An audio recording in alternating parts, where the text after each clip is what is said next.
Yeah, welcome to the show. It's the UFC 257 watch along. Let's go.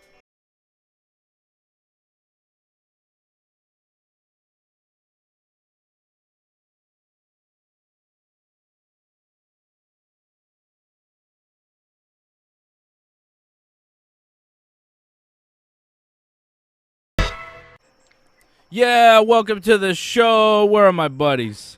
Where are the guys? Guys, are you there? Hey, what's up, boys? What's up, homie? Yeah. Man, what's with the elevator music at the end? It started off so good. You had like a really good like flow of southern music again, and then it went into Christmas music. Man, it was awesome. We have a band, like right? the first was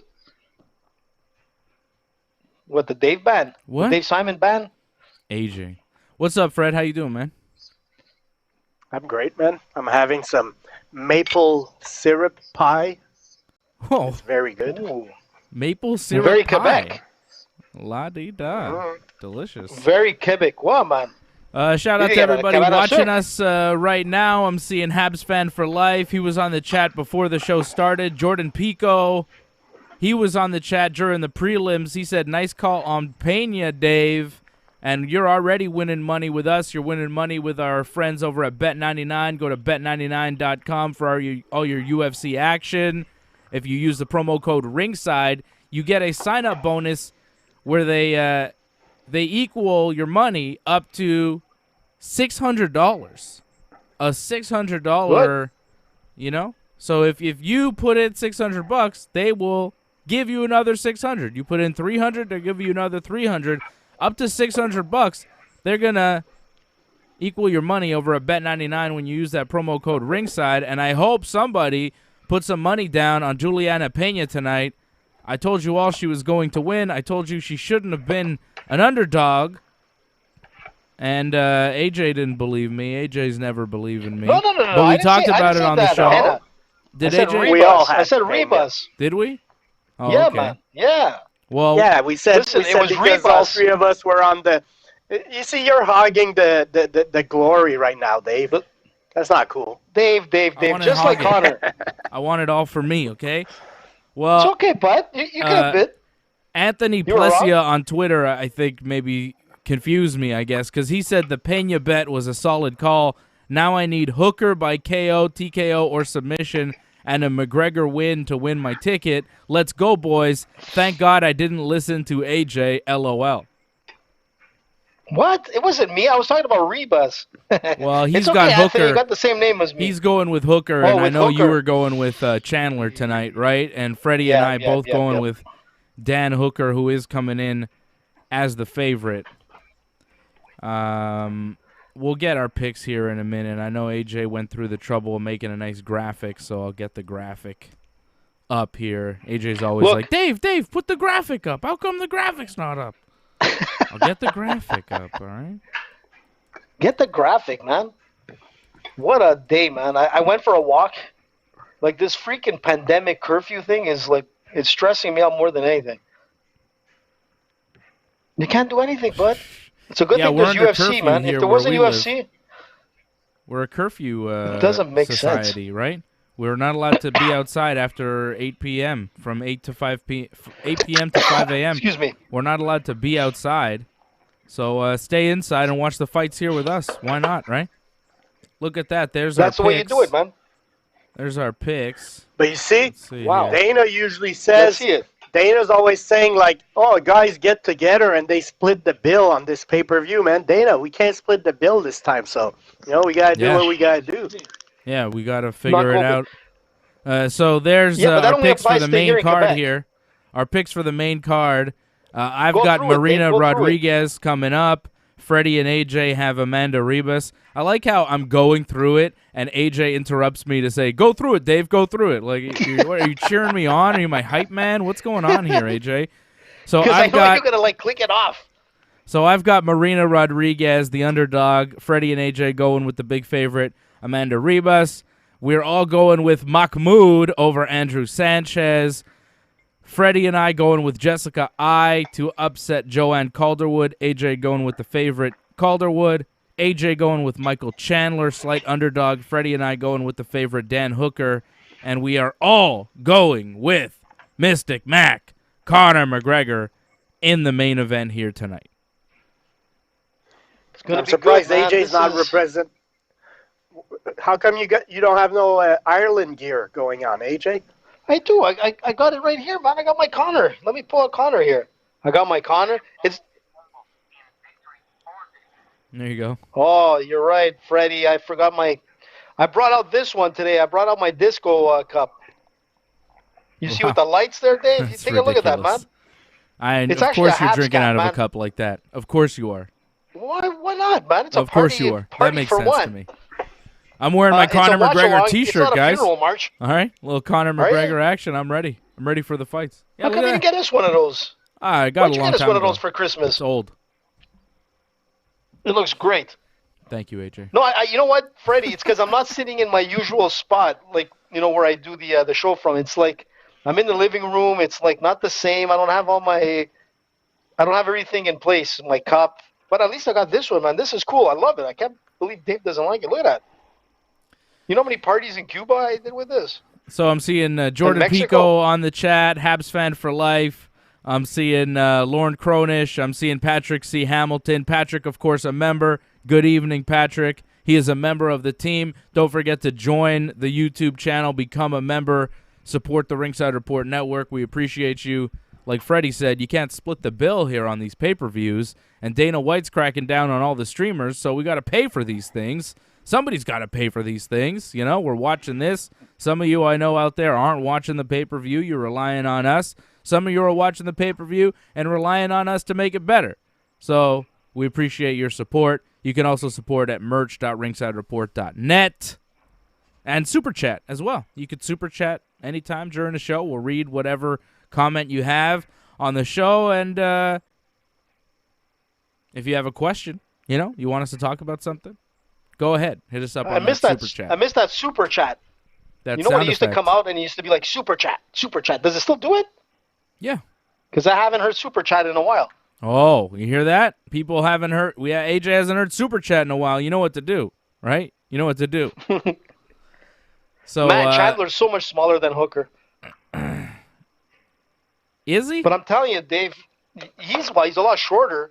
But the thing is that, when you look at Hooker, like, if you have to, like, compare him to any other fighter, like, you look at him and you look at his style of fighting, his body type, he reminds me of the Diaz brothers. The thing is that, like, we haven't seen Chandler. This is his first fight in the UFC. I mean, the guy he's coming in with a lot of hype as well. But you know what? I believe he's going to fulfill that hype. I think tonight, like, being the underdog, he's going to come out and win. And I think you guys made a mistake with the Hooker. And Anthony, if you're still listening, man, change that pick. Change that pick. That one cut deep on you, AJ. I could tell when another Anthony is going after you. That hurts. No, but you know what? I didn't pick Pena. I did pick Pena. It was the Ribas that we were talking about. Yeah. And that's actually coming up right now with Jessica I. And I said, I think, me and Freddie went with Ribas, and you went with Jessica I, which, she's a phenomenal fighter. But, man, look, I said if you could people aren't fighting. They're not fighting each other, AJ. You're confused. Sorry, Calderwood. I apologize. I went with Calderwood, and you went with Jessica I, and I think Freddie went with Jessica I, if I'm not mistaken. Yeah, he did. We already did the recap of the picks, AJ. And we'll give you our picks again before the fight. What do you guys have tonight? Who do you have? Do you have Dustin Poirier? Do you have Conor McGregor? Do you have Dan Hooker? Do you have Michael Chandler? And coming up next, we have Marina Rodriguez versus Amanda Ribas. That's set to open the pay-per-view. What were the odds on this one? Hey, listen. I know that Ribas was definitely the favorite. I'll tell you exactly what the number was here. Amanda Ribas minus 380. Marina Rodriguez plus 280, the underdog. So big favorite here coming in. Amanda Ribas. Freddie, you picked Ribas, right? Freddie took Amanda Ribas. I went with the underdog, Marina Rodriguez. I'm not buying in on the Amanda Ribas hype. I got to see it to believe it. Dave. Got to see it to believe it. Seriously? You got to beat more than Paige Van Zandt to prove it to me. Let's see a little bit more. My God! Listen. By the way, let's change gears here. I mean, remember we were talking about Otman, the Batman, like on Thursday, and it was like all this hype. What the hell happened there? I mean, if most people don't know what's going on, but apparently, like, did you hear what Dana said? Like, they somehow were able to cut the bracelets, get it onto some guy outside of the hotel. The guy was able to sneak back into the hotel. Apparently, he climbed across 4 ledges outside of the building to get into another room. Talk about Batman.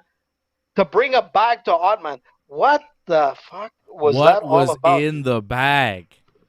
What's in the bag, man? What was in the bag? I mean, to walk outside on a ledge? This guy is doing some James Bond shit to bring Otman some sort of bag.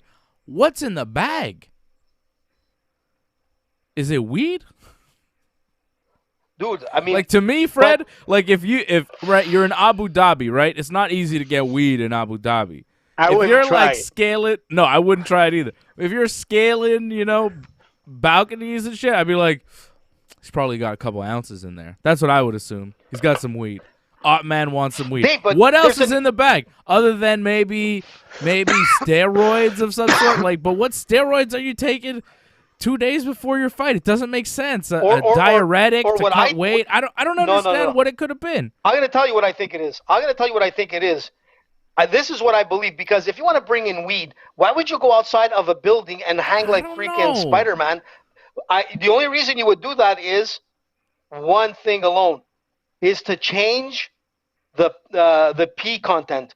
So what happened is that you gotta, give your pee and all that kind of stuff for USADA and all the drug testing and whatnot.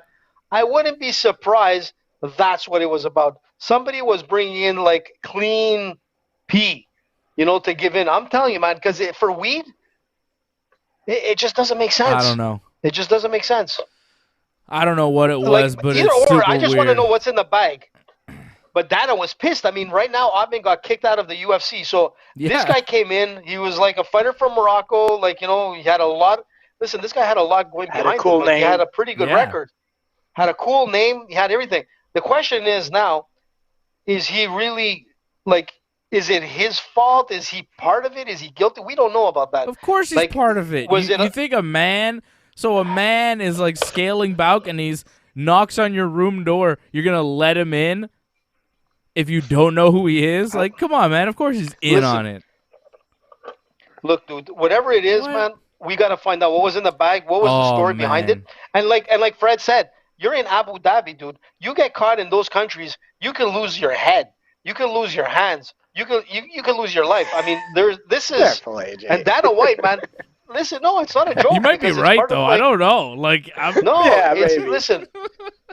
My friend was living in Saudi Arabia, and let me tell you, man, you don't want to pull this shit, And the thing is this: there's reasons for that, but I want to find out what really happened, man. This is a story that should be followed, and we got to find out what's in the bag. And Otman, that's it, man. His UFC career came and went because of like some Spider-Man crawler. Do we really need to find out? Like, I mean, I want to find out. I want to know if it's weed or pee.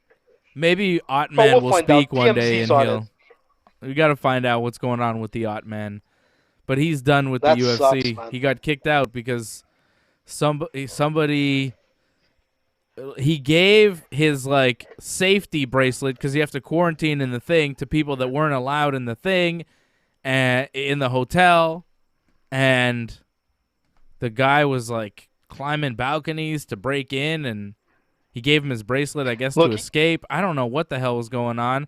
And there was some sort of bag involved, and just Dana White was really mad. But it's crazy. It's a crazy story. And it wasn't really clear. But he said it was a very elaborate. Yeah, very elaborate. But the bracelet itself is not easy to take off. It's like it was an elaborate like system to get that bracelet off. And the thing is that it's not only about the weed or pee or whatever the hell he had like in his bag, like freaking hot dogs. I don't know. But the thing is that it's hot dogs. You could have brought in coke. You could have, it's you can't eat pork there. But the thing is this: you could jeopardize. You might be right. You could jeopardize. Again, you might be right.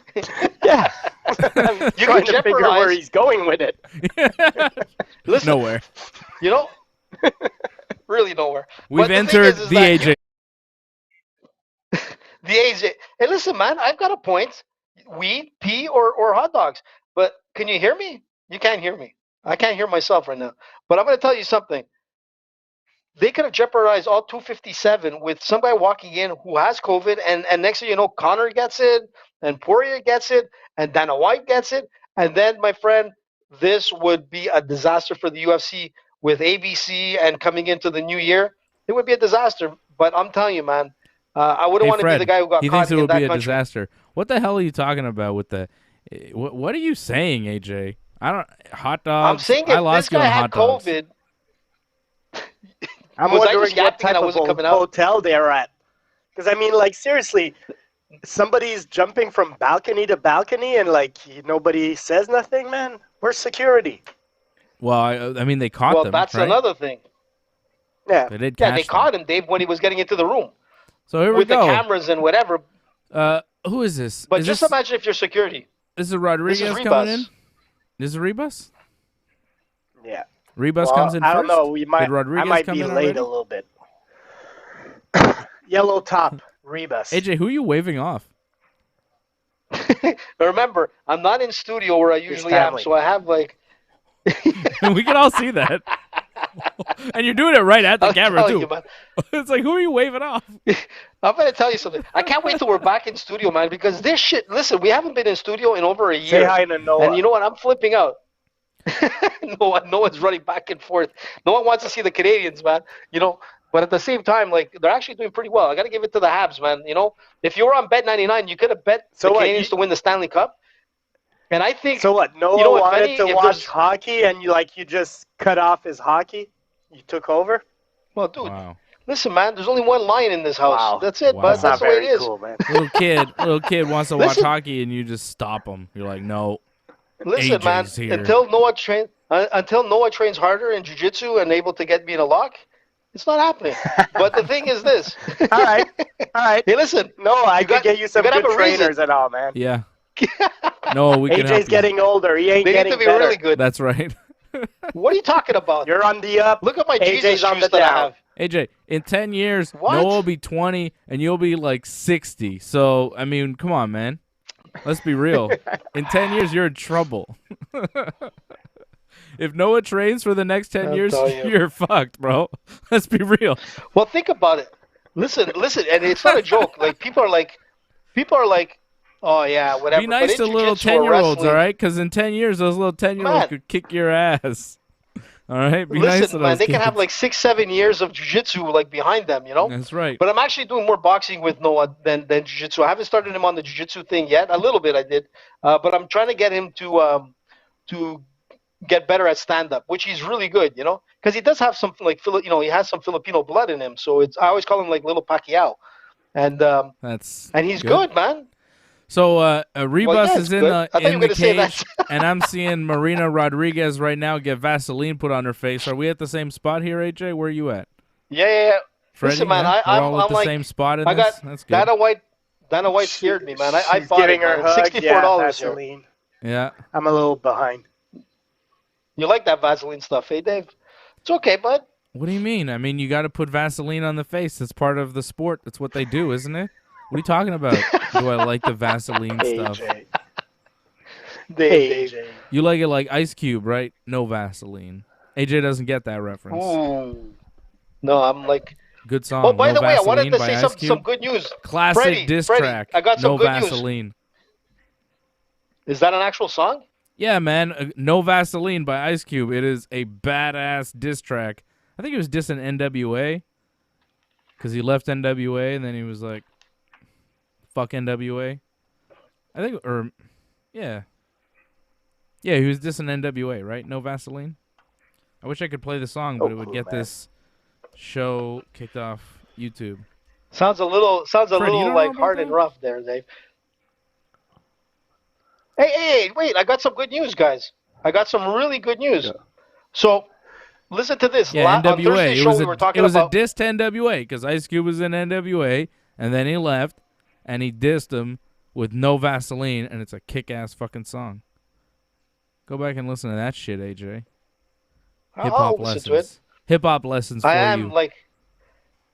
Listen, I like I told you, I finally got up to the Biggie days. So like I'm going further in the into that hip hop scene of yours. Oh yeah, which is pretty violent, by the way, very violent. Because like I'm telling you, like old school guys like Rolling Stones or Van Halen and whatnot, Motley Crue, you name it, man. You can even see like a documentary on them on Netflix. It was awesome.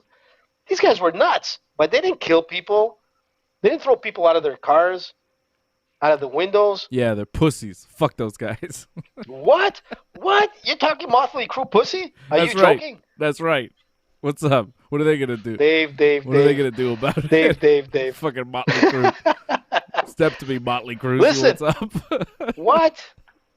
I mean, come on, man. How old are those Listen. guys? I'm not scared of Motley Crue. What are you gonna do? Motley Listen, Crue. Keith I never Richards listened is to no still Motley alive. Crue. I Go don't give a figure shit that. about that. I don't like that music. I don't like any of that shit. Motley Crue, Van Halen, none of that. I'm not into it. I Man, don't you're like missing it. out on good music. Nah. Dave, I'm telling you, man, you don't know what you're talking about. I didn't grow up in Sorry, the 70s, bro. I grew up in the 90s. Different time, okay? Yeah, Britney Spears time. I hope you enjoyed that. I'll stick with Motley Crue. Listen, I'm trying to get Britney Spears was a badass. Britney Spears was a badass. Her fucking hit single. Her hit single was "Hit Me, Baby, One More Time." That's fucking badass. All right, that's dark. You want to fucking all right? Hit me one more time. That's her fucking song. How about some Def Leppard? How about some Def Leppard? Pour some sugar on me. Now that is badass. Come on, man. Fuck with Britney Spears, bro. And I saw those guys live. Pour some sugar. She's saying "hit me, baby, one more time." You're saying "pour some sugar on me." That's weak shit. Britney Spears pretty much means like right. some sugar. Pretty much means like lay some cocaine. I mean, the way like she if said you really it, want to go into the lyrics. Yeah, I know, but like, think about what Britney Spears is really saying. I mean, the way she said it was all nice and cute, but you know what I mean? Hit me, baby, she got one hit more quite time. A few times. God damn. Didn't Britney Justin Spears wasn't Bieber fucking give her a few around, hits? huh? Hey, didn't Justin Bieber give her a few hits without Vaseline? I had sex with her. I don't know what you're talking. Oh, Justin Bieber or Justin Timberlake? You're getting confused, I think. Oh, Justin Timberlake. They're all the same. They all look the same. So Ribas and Rodriguez are in the first round now, about 30 seconds in. The fight has begun. Come on, Ribas. No, it was Justin. Freddie, your thing is off. Freddie, what happened there? You sound like R2-D2. Yeah, Fred is like glitching out. Freddie. Freddie. The Matrix. The Matrix is breaking, man. What happened? Noah, come and watch it. What happened? I think we lost Fred. What happened to poor Fred? He's still drinking that glass. I don't know. Wait a second. I think I lost AJ. Hold on a second. I need AJ back. Where's AJ? Hold on. God damn.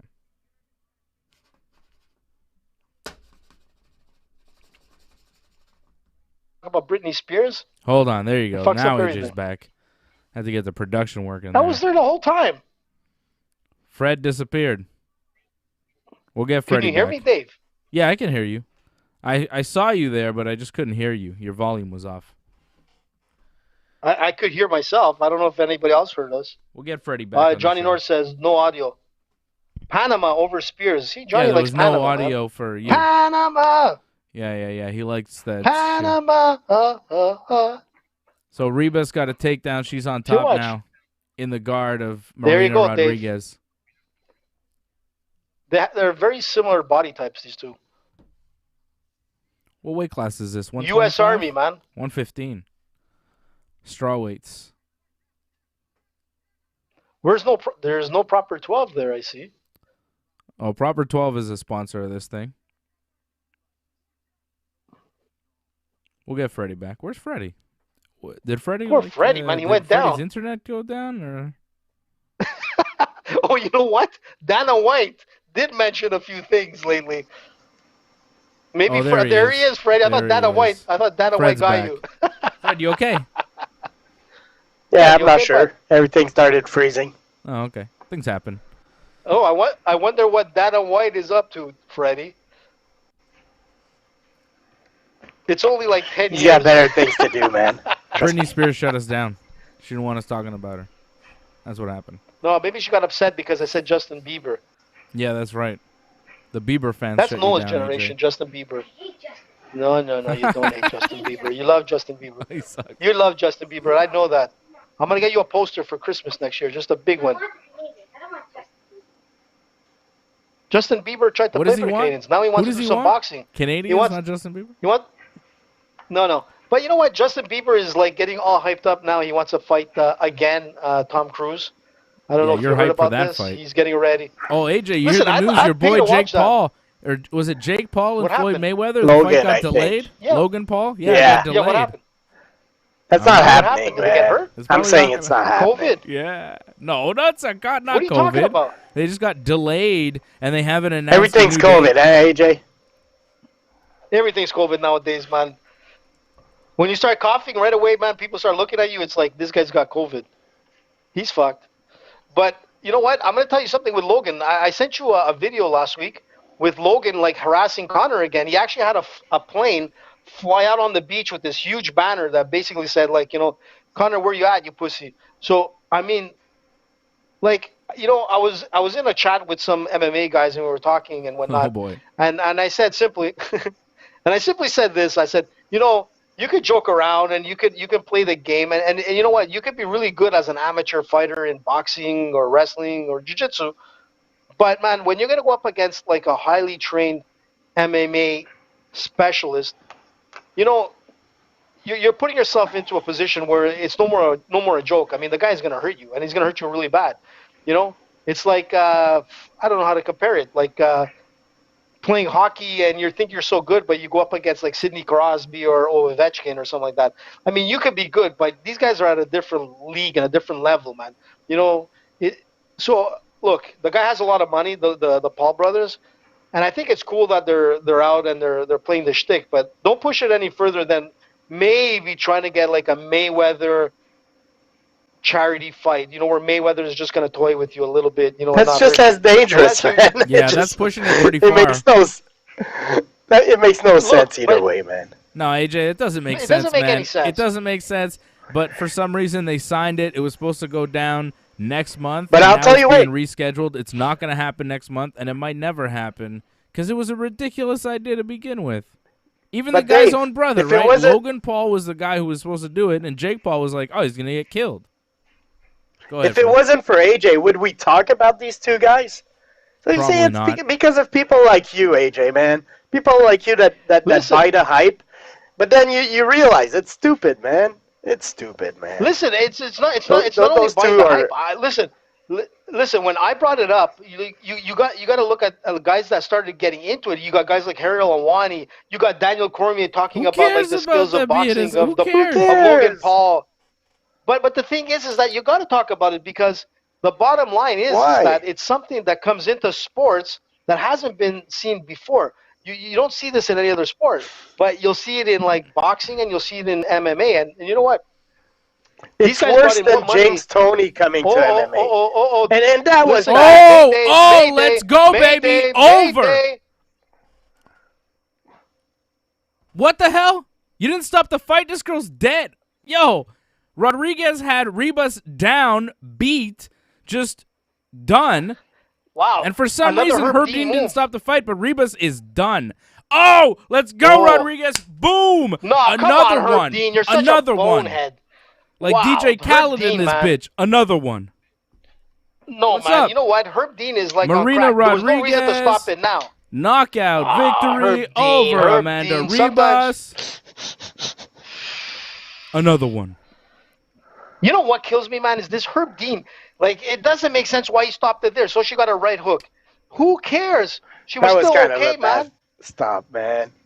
Yeah, man, Dave. This is not. I don't call this a legitimate loss. Kind of. Maybe he should have stopped it earlier. But she was done. You see her. She was done. You guys are. You got Fred. You're on this too. You're calling bullshit on the stoppage. Well, he should have stopped it on the first time that she went down. But that was a weak stop. Come on, man. Totally. She was wobbly dobbly. She was not there anymore. Man? She was gone, man. Look. You're done. But she's not intelligently defending. She's taking big shots to the face. It's over. Listen, man, she got an illegal punch. She got a back really fist close to the back of the head. That's the thing. Should be. So Rodriguez drops Ribas with a punch. Ribas is down, and you know she's taking punches, and Herb gets real close. That's why Marina thought it was over. But then they get up, and Herb's like, "No, the fight's not over." And then she cracked her with a big one. She's so wobbled, she doesn't know where she is. Wobbly. Herb Dean stops the fight, and Amanda Ribas is like, she doesn't know where she is at that point. She's standing, she's knocked out. Come on, man, fight was over. Listen, man, it's that illegal punch to the back of the head. It was a back fist to the back of the head that wobbled her. Let's see the replay, man, because I call shenanigans on this. Yo, we're giving away a face mask right now for the next hour. To enter, all you have to do is type !Raffle in the chat, and you'll be entered in the raffle for a giveaway. We're doing a giveaway, a Ringside Report exclusive face mask that you can buy at merch.ringsidereport.net. We're going to be doing a giveaway right now over the next hour of the show. So type raffle, !Raffle in the chat, and get yourself one of our sweet Ringside Report masks. How about it? That's awesome, man. Well, Dave, it looks like your parlay is starting to pan out. Me and Freddie already went down on this one. Yeah. Well, I actually have like a parlay with money on the line, and she came through. Juliana Pena was the first one. Marina Rodriguez was the second one. 2 underdog ladies. I got Jessica I as my next one. Then Hookah and McGregor. We'll see what happens. Man, that sucks. Oh, so we're back to she's 13-1 in person?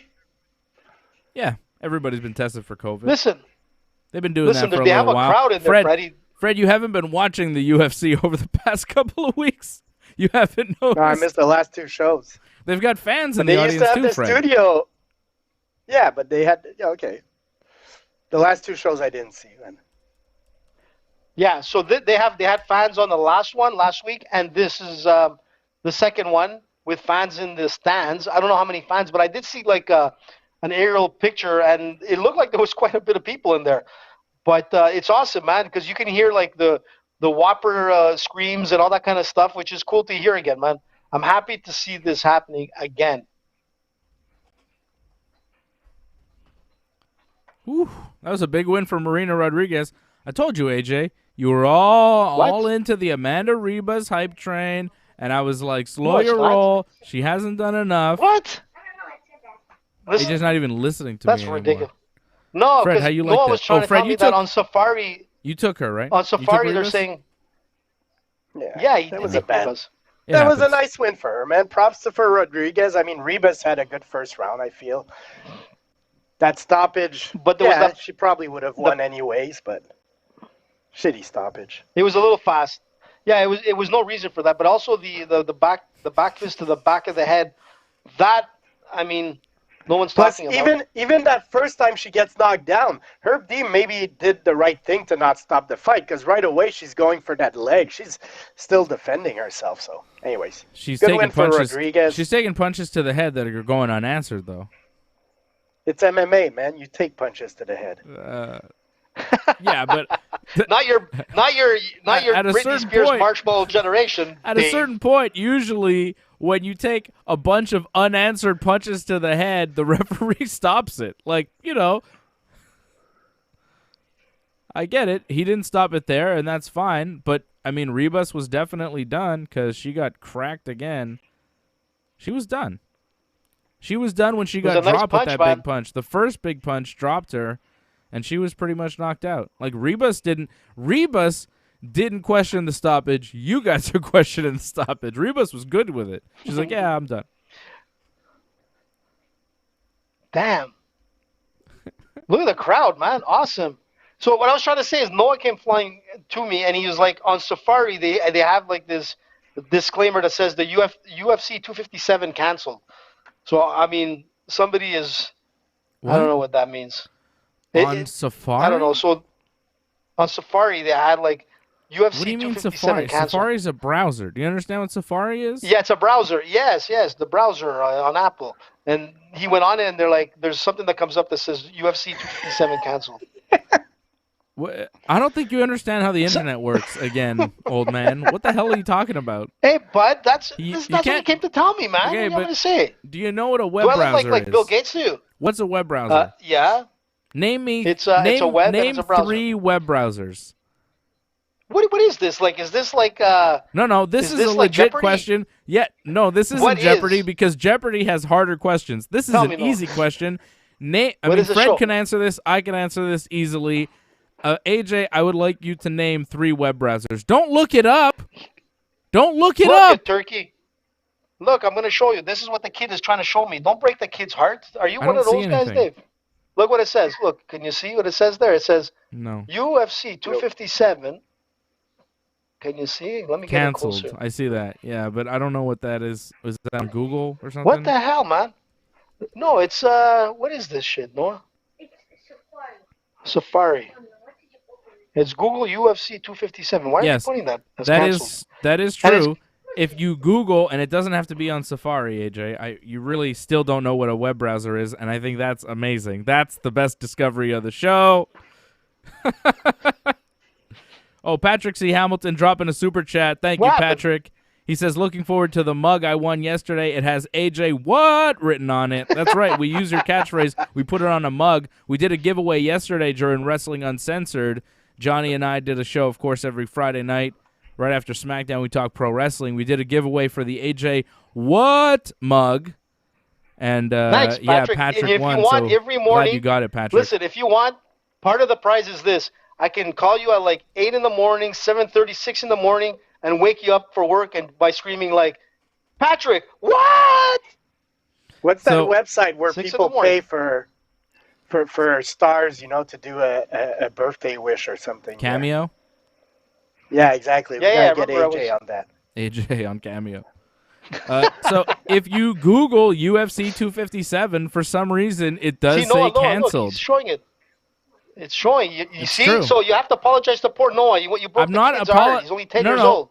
It's you. David Simon. That's terrible. No, I didn't say. That's 11 years old. Sorry, I apologize. AJ, I'm saying you don't know what a web browser is. I believe Noah. You're like Noah the Grinch, knows what he's talking You're about. Like the Grinch. Noah is the best. You, AJ, are questionable, and you still don't know what a web browser is, which is great. But it's weird. If you Google UFC 257, you just Google the thing. Over here on the side there where you see the event info, it says canceled. Why does it say canceled? I'm telling you, man. That's weird, isn't it, Fred? What's that about? That's all. I mean, you Freddie's guys are spending a lot of time on something that's really not important.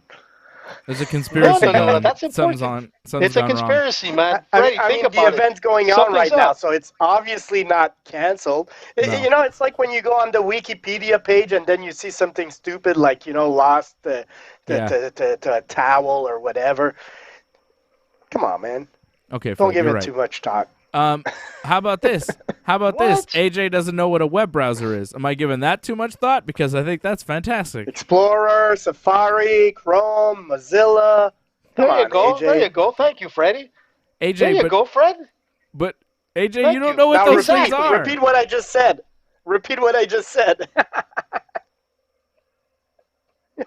Let me repeat something. AJ, what's a web browser? What's a web browser? Who cares?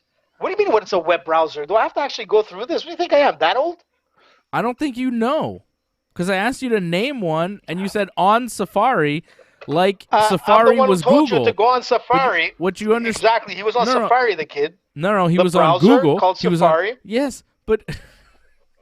And then he was Googled, using and then he saw Safari UFC 257 canceled. Yes. And you said on Safari, it says UFC 257 is canceled. But what you meant to say was on Google, UFC 257 is canceled. Because I'm using Firefox, and I Googled UFC 257, and it says canceled. You don't need to be using Safari. You can do it on Firefox, Internet Explorer probably, maybe one of, something like that. But AJ doesn't know what those things are, which is amazing. AJ doesn't know what a web browser is. It's 2020. I know a good triangle. Microsoft I know Kimura. Not even Explorer. Yeah, Dave, get with it. Actually. Patrick C. Hamilton's going Netscape, Mosaic. He's going old school, Netscape Navigator. I remember Netscape Navigator. AOL. That's right. What was the first one of all? I think it was AOL. I think for me it was like Netscape or Internet Explorer was kind of one that worked for a while. Dial-up. Imagine watching UFC with dial-up. Forget How old about were you watch-alongs. when you first had the internet, AJ? You must have been like an adult, right? Actually, well, what do you mean by an adult? Like a fully grown adult. Dave, I'm not gonna laugh too much at AJ because I only got my first computer like around 20, and before that my mom had one. Like I remember maybe around 16, 17, I would go on the internet on dial-up back then. So I'm not gonna laugh at AJ for that. Yeah, Dave, we're not gonna be so privileged like you that you were born with an iPad. Yeah, in your privilege. Dave. Come on, Dave. No. Privilege. Well, yes, I was privileged to have a lot of cool technology early on, but Fred, you're computer literate. AJ is like a little confused. He doesn't know what a web browser is. He doesn't know how to order things online. He's never done it in his life. He asked me to order things for him. It's because it flips me out and it just stresses me out to go online. I like walking into a store and putting on an Adidas jacket and trying it on and saying, yeah, it fits good, man. I like it. But when you order the shit online, like half the time it comes and it's like, oh man, that's not the fabric I wanted. That's not the size I wanted. I asked for large and I got it from China and it's like extra small. It doesn't make sense. So that's my beef with like online shopping sometimes. It's good. I like that you're making up problems that haven't come up because you've never stuff from China. But he's also never done it. Like he's making up these problems that have happened to him, like they've actually happened to him, but they haven't because he's never actually ordered anything online. It's just all bullshit.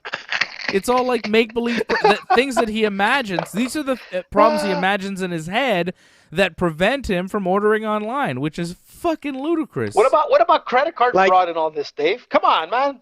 Oh yeah, it's Adidas is really not secure when you order it. When you go to adidas.ca, it's really not secure at all. Adidas.com, it's really going to steal your info. What are you talking about? If you actually have some fraudulent charges on your card, you got protection for that, man. They don't just charge you, man. Come on. And go to merch.ringsidereport.net, okay? Is it a safe and don't be scared to use your credit card. And don't be scared to use your credit card. Don't be scared. Don't be like AJ. Ridiculous. Actually, I'm going to tell you something. Lucy actually did buy me something on the merch page, and she bought me a mask, which I should have got for free from Dave, by the way. But that's okay. You should have. That's cool. But I won't disagree with that. You should have. It just didn't happen. But anyway, it just didn't happen. I mean, it might happen. I can't wait to get.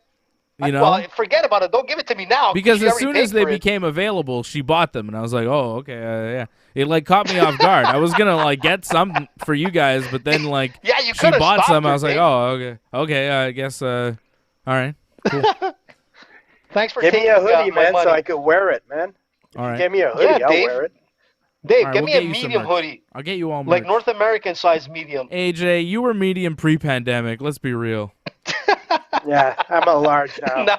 Now I'm a little, got a few donuts. But it gives me motivation to get that medium to start training again hard so I can wear it for the summer to show my one pack. Your ab. That my one ab. big ab. So what's this flag this guy's donut jelly ab? I don't know. What is that The flag? mullet. He's who is this guy? Andrew Sanchez. Muradov. Oh, it's Mahmoud. This is Mahmoud.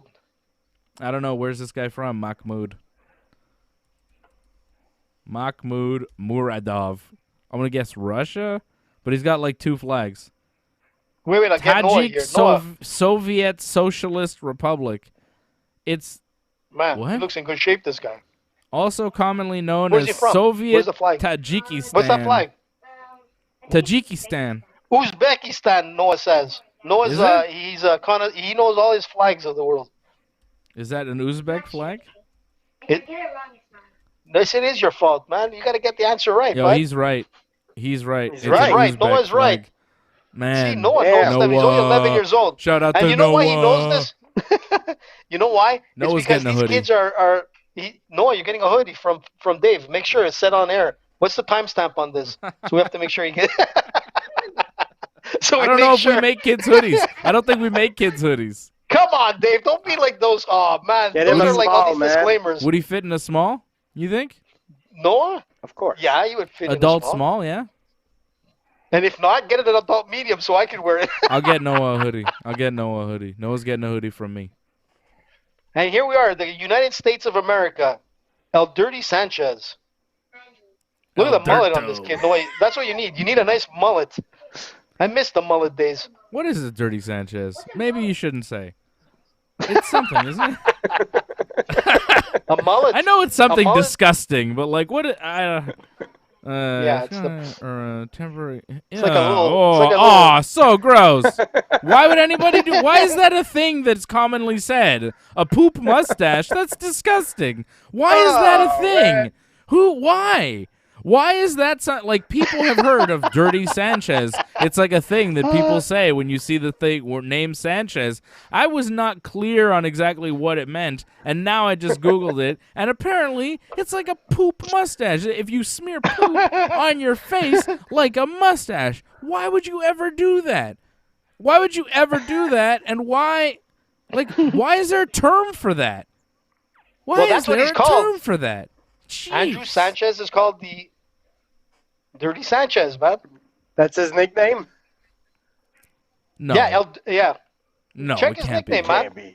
Well, if he's Sanchez, I guess, he could be like a grimy guy and call himself Dirty Sanchez. And like he's not necessary. But that's still, he's calling himself a poop mustache, which is not cool. El Dirte. El Dirte? El Dirte.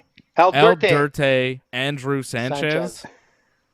I don't know, man. And he's got a mullet. He's a good fighter, this guy. Let's see what he does, man. That's disgusting. Why are there so many disgusting things out there? What are people doing? What are people doing with their time, like with poop and, what is happening? This is not an appropriate. Dave. This is not appropriate conversation for Noah. Tell Noah to leave the room. No, Dave says that you can't watch the UFC. You got to leave the room. Because Andrew Sanchez is disgusting. He can't listen to you. Man. No, he can't listen to you, AJ. It's because you're being inappropriate. Yeah. You should hear half the stuff I say. But I like that I'm a total heel to Noah now because AJ's just saying, like, Dave says this, Dave says that. Like, I'm a big heel. And, like, I'm not saying any of the things you're saying. I got to talk to Noah. Get Noah on the show. Let me talk to Noah. Listen, this is kind of like the way Where's Noah? Listen, this is the way you're kind of like Conor McGregor. Hey, where's Noah? Like where's Noah? Like, huh? Get Noah on the show. I want to talk to Noah. I don't want to talk to you anymore. What? That's so mean, Dave. I want Noah. We were like brothers. I want to talk to Noah. I want to tell him the truth about life. No, you want to tell Noah? Dave wants to tell you the truth about life. Are you ready to cry? No! He's running. The poor kid is running. He just ran to his room. Good. See, because you made me out to be this big heel because you're saying all these bad things about me. Now he's scared. Hey, Noah, you know what? Noah has this huge poster in his room. He has this huge poster in his room of Johnny North. Montreal. He's a big Johnny North fan. Yeah. He's like a TriStar guy, Sanchez. Yeah. He's American. Right. He's American, but he trains here. He might live here too. Faraz, though. No? Is Faraz there? I don't know. Here we go, guys. So Freddie, I think, did we all take Muradov? Mahmoud? I think we did. Mahmoud. We're just, like, honestly, we're all swayed by the name, and I think he's a favorite too, right? Yeah. That's really what's happening. But when you're named like Dirty Sanchez? I don't know. When your name is Mahmoud, really for some reason, a guy named Mahmoud, I just assume is a good fighter. Well, he threw a nice, straight kick. Mahmoud is big, man. For a middleweight, he's huge. Jeez. Yeah, very tall. He's a very big dude. How tall is Sanchez Mahmoud? Doesn't look that small either. No, Sanchez is big too, but Mahmoud is much bigger than him. He's towering him. Yeah, he's towering him. Looks in shape also. Yeah.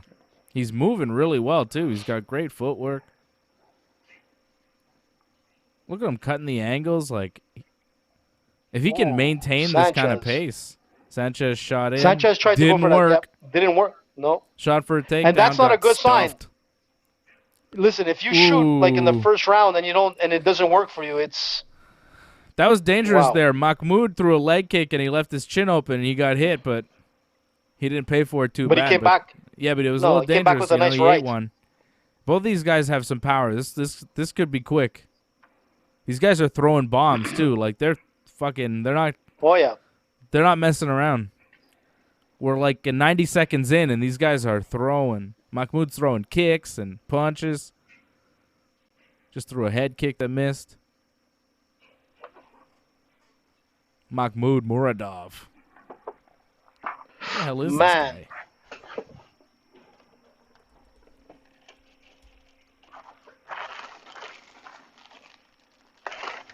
Freddie, you got snacks? What are you doing? What are you eating? Gummy bears again? Oh, no, that's not snacks. Fred's getting ready for a little break.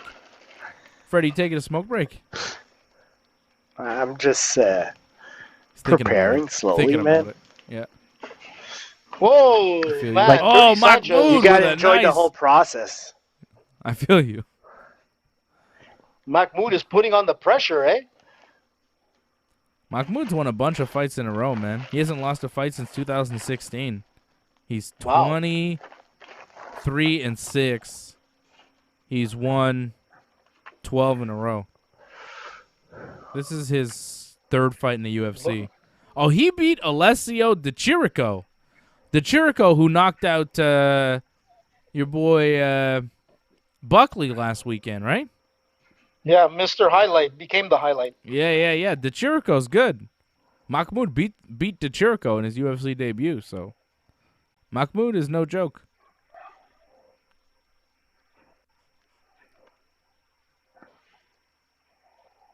But he's got to be careful when he comes in. Like he wants to throw this like maybe a flying knee or like a straight kick, but he kind of rushed and he drops his head. Mm-hmm. He's not. But he's not that careful when he comes in, right? When he comes in for his attacks, his defense isn't always there, and he's open for the counter. You've seen him kind of get in. Like there have been instances where it's come close to him getting hurt, but he's tough. But he's trying to drive the pressure. There's no doubt about it. Oh, but you see again there, he threw that. Yep. Like he throws the right kick to the leg, and then he gets countered right away with that straight right by Sanchez. It's the second time that's happened. He's got to be careful because that time it clipped him. Like he felt it. He throws these big rights, like these. Yeah, big looping, big over the top. Yeah. Sanchez is in this though, Mahmoud's controlling the pace, but Sanchez is not. He's not getting beat up. But he's losing on points, but he's not getting beat up so far. There goes that knee. Did you see that knee? See, he threw a jumping knee, but he didn't land it, and he got hit with a straight right. That straight right is working for Sanchez on the counter. Mahmoud's open for it. But man, did he fly with that knee, eh? He was airborne. Yeah, I mean, he got good height, but he got punched in the face. He basically just jumped in the air and got punched in the face. That's not a good technique. Yeah, it's not a great technique. He jumped high and took a punch to the face. It's just because he kind of hesitated on that knee. Yeah, come on. At the same time, man, he's active. I still like the fact that, to me, he won the first round, and just because he's more active and throwing more stuff. Yeah. Yeah, I think he won the first round, but it was not it was a dominant good round, man. It was round. No, it was an exciting first round. Yeah. Yeah, it was. I mean, they were both very active. But neither guy was able to land a kind of big shot. Nobody got hurt.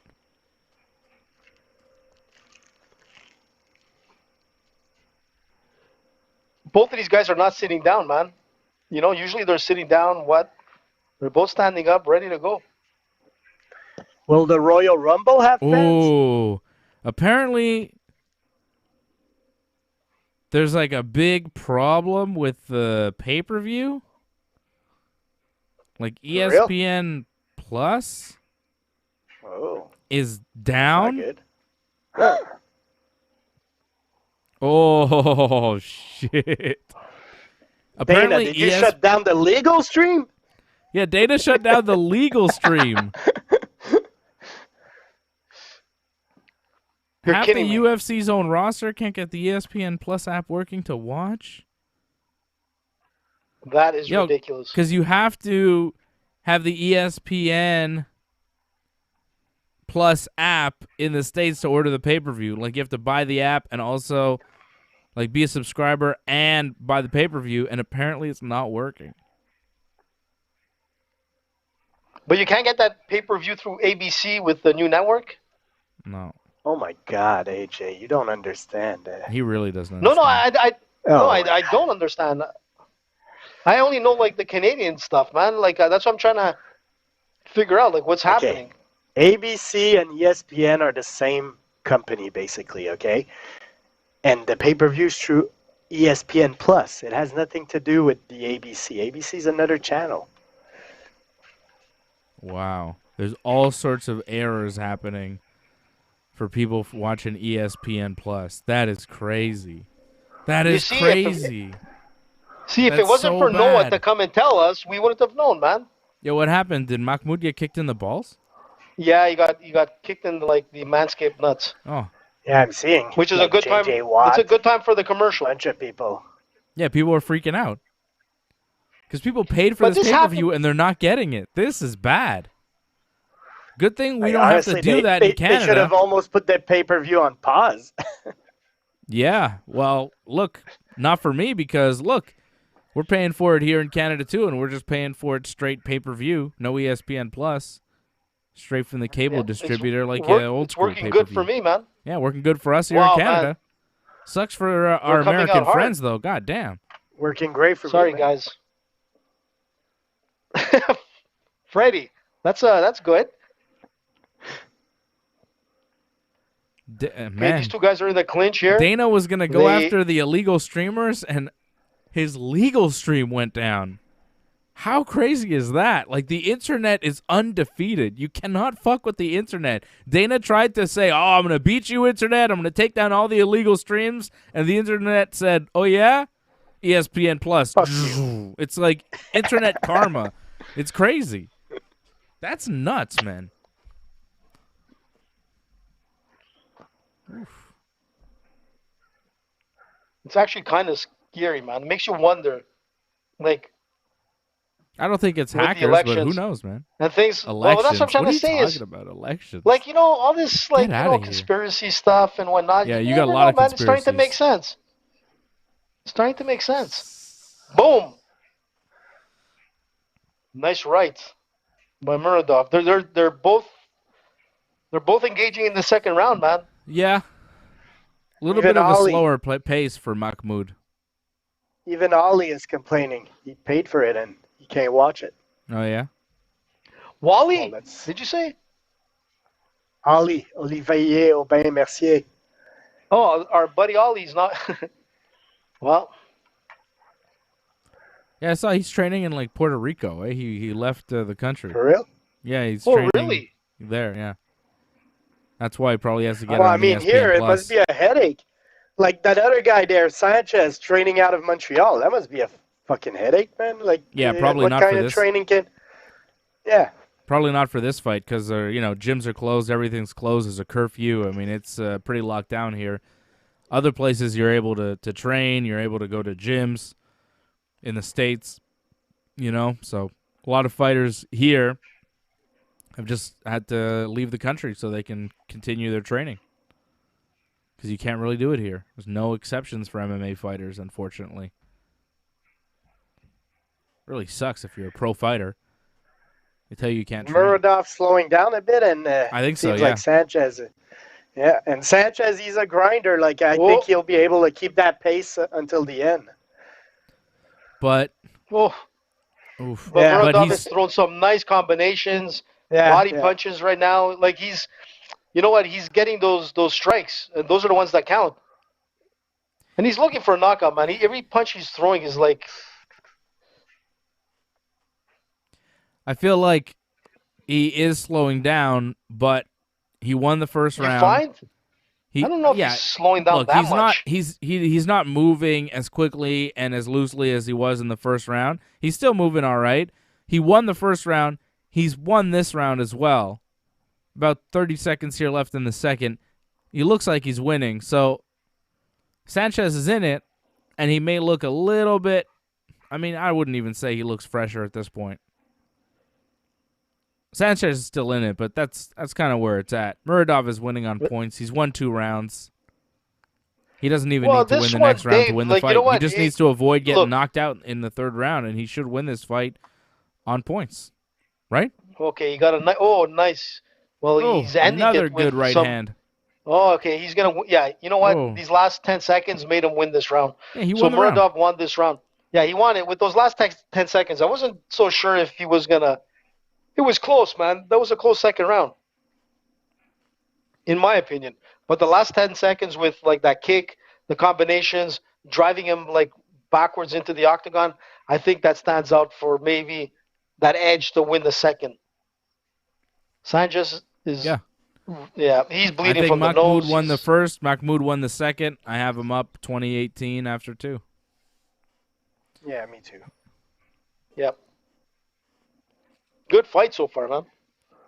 I see Logan Paul saying feel bad for Conor. Well, because of the pay-per-view issues.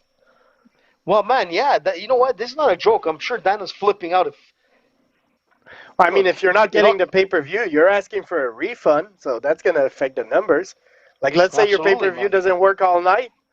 Hey, even like, I don't know, if they get their thing together, man, maybe people don't ask for a refund, but how long are they going to wait, with it not working?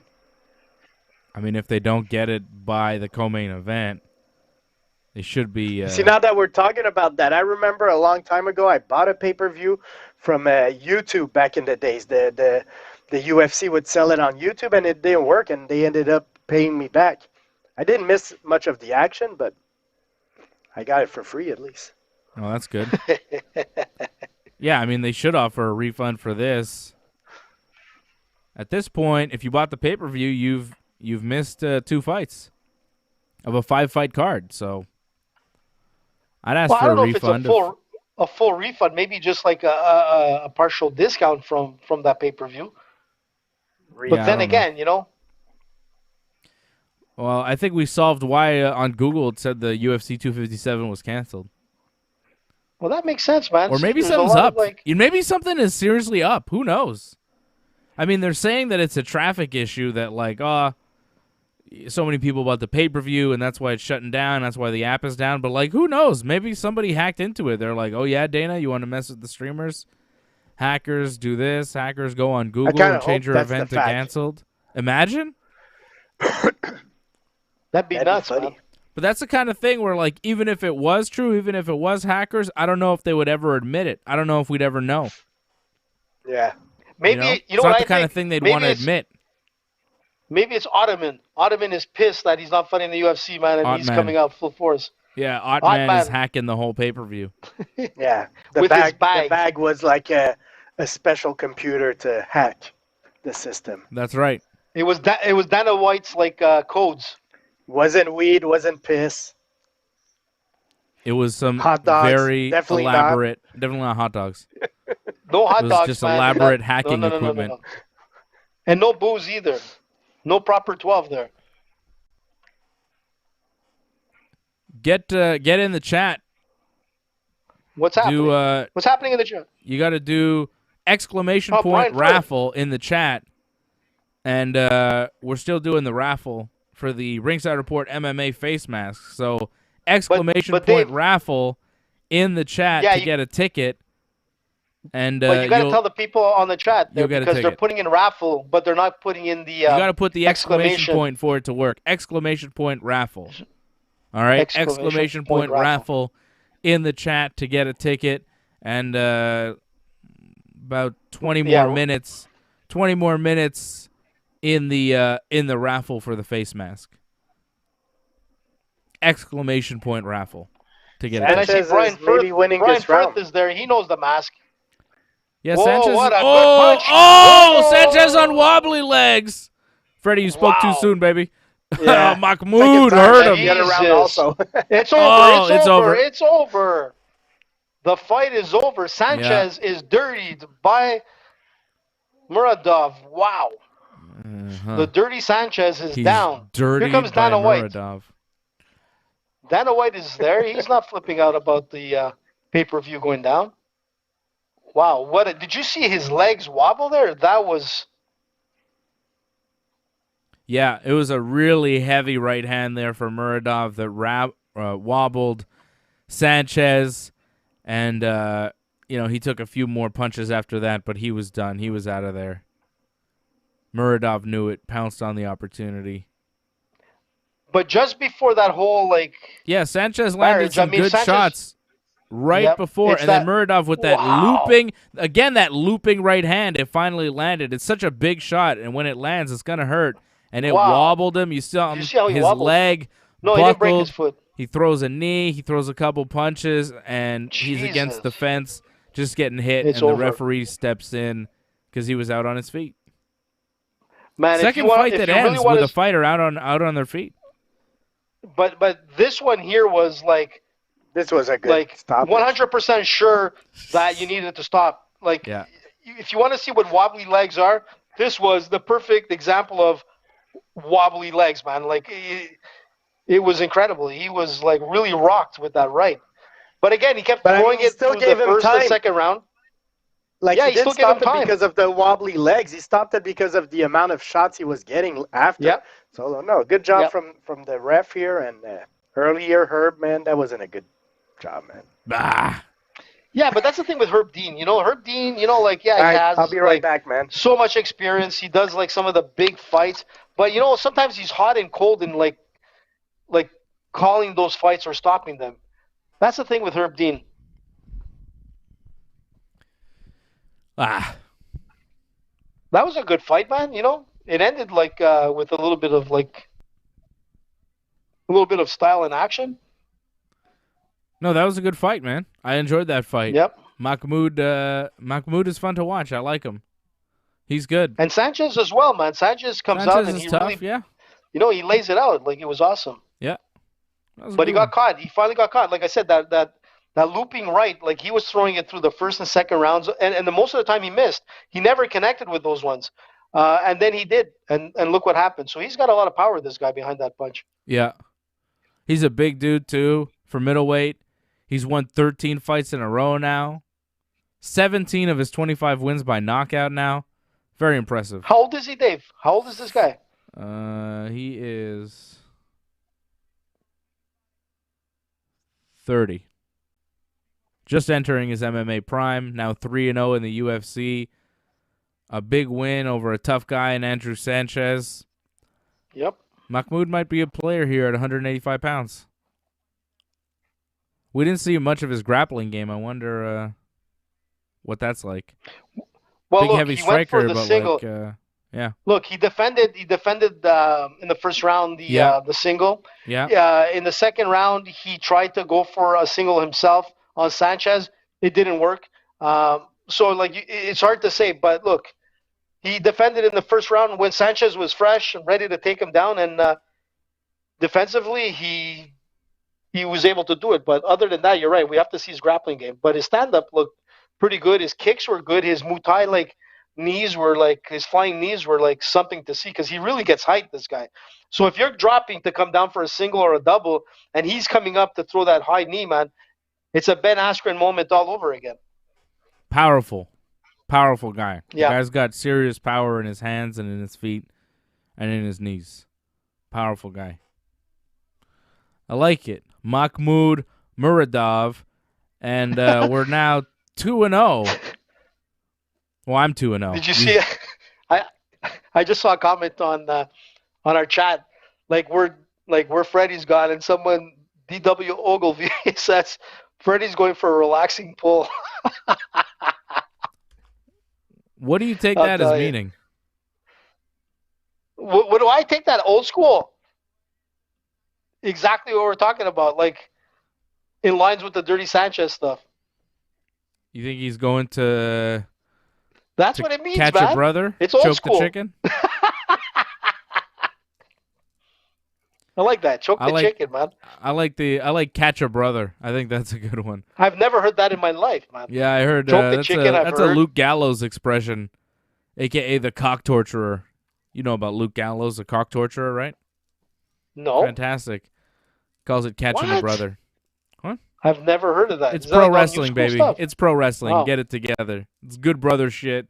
It's fucking talking shop. It's fucking nonsense. It's good. But choke good the chicken. Pal. Fred went out for one of these. Pulling a wank. Fred went for a little. Oh, that's so. There you go. He's relaxing, all right. Yeah, Fred's relaxing. With his, God knows what the name of that one is that he's using. What is that? Cheech and Chong Special 3, man. So Ricky Special. It sucks because Fred left. He just bailed, and I was like, man, I needed a piss break. I need a piss break real bad. I just wanted to go take a piss real quick, but I can't just leave you alone with the show. I can't leave the hands. Why not, man? You leave the show in your hands by yourself. You did it once. I was gonna leave the show in the hands of Fred and AJ for a moment while I stepped out to the washroom. However, now Fred went out for a smoke. He's delayed me, so I'm like, go, Dave. I'm gonna give a review of this excellent beer, man. I'm telling you, this is beer. I don't think Quebec. You're allowed to drink beer on YouTube, anyways. What are you talking about? We're from Quebec. What are you joking? I don't think you're allowed to drink joke? beer like on TV or on YouTube. I don't think you're allowed to. What are you talking about, drink. Dave? What is this, Marshmallow Network? I don't know. Anyways, maybe you are. I'm going to tell you something. Unibrow, fantastic beer, man. Quebec-made product. This is called a Blanc de l'Enfer. You see how big this bottle is, man? Look at the size of this, man. Fantastic. You know what? I thought it was going to be very bitter, but in fact, it's like very smooth. Nice bouquet. Quebec beer, man. Watching the UFC. What more can you ask for under quarantine? Dave, where are you? Dave, where are you? You left me alone. What's going on, Dave? See, that's the thing with Dave and Fred. They have to walk away and do like their medicinal stuff, pull the MJ, like now I understand. AJ can do it. So basically, these two guys go out and like they go smoke because they get stressed. The fights make them all stressed. They're new school guys. Me, nothing stresses me out, man. Except putting a bet on Conor and him losing tonight.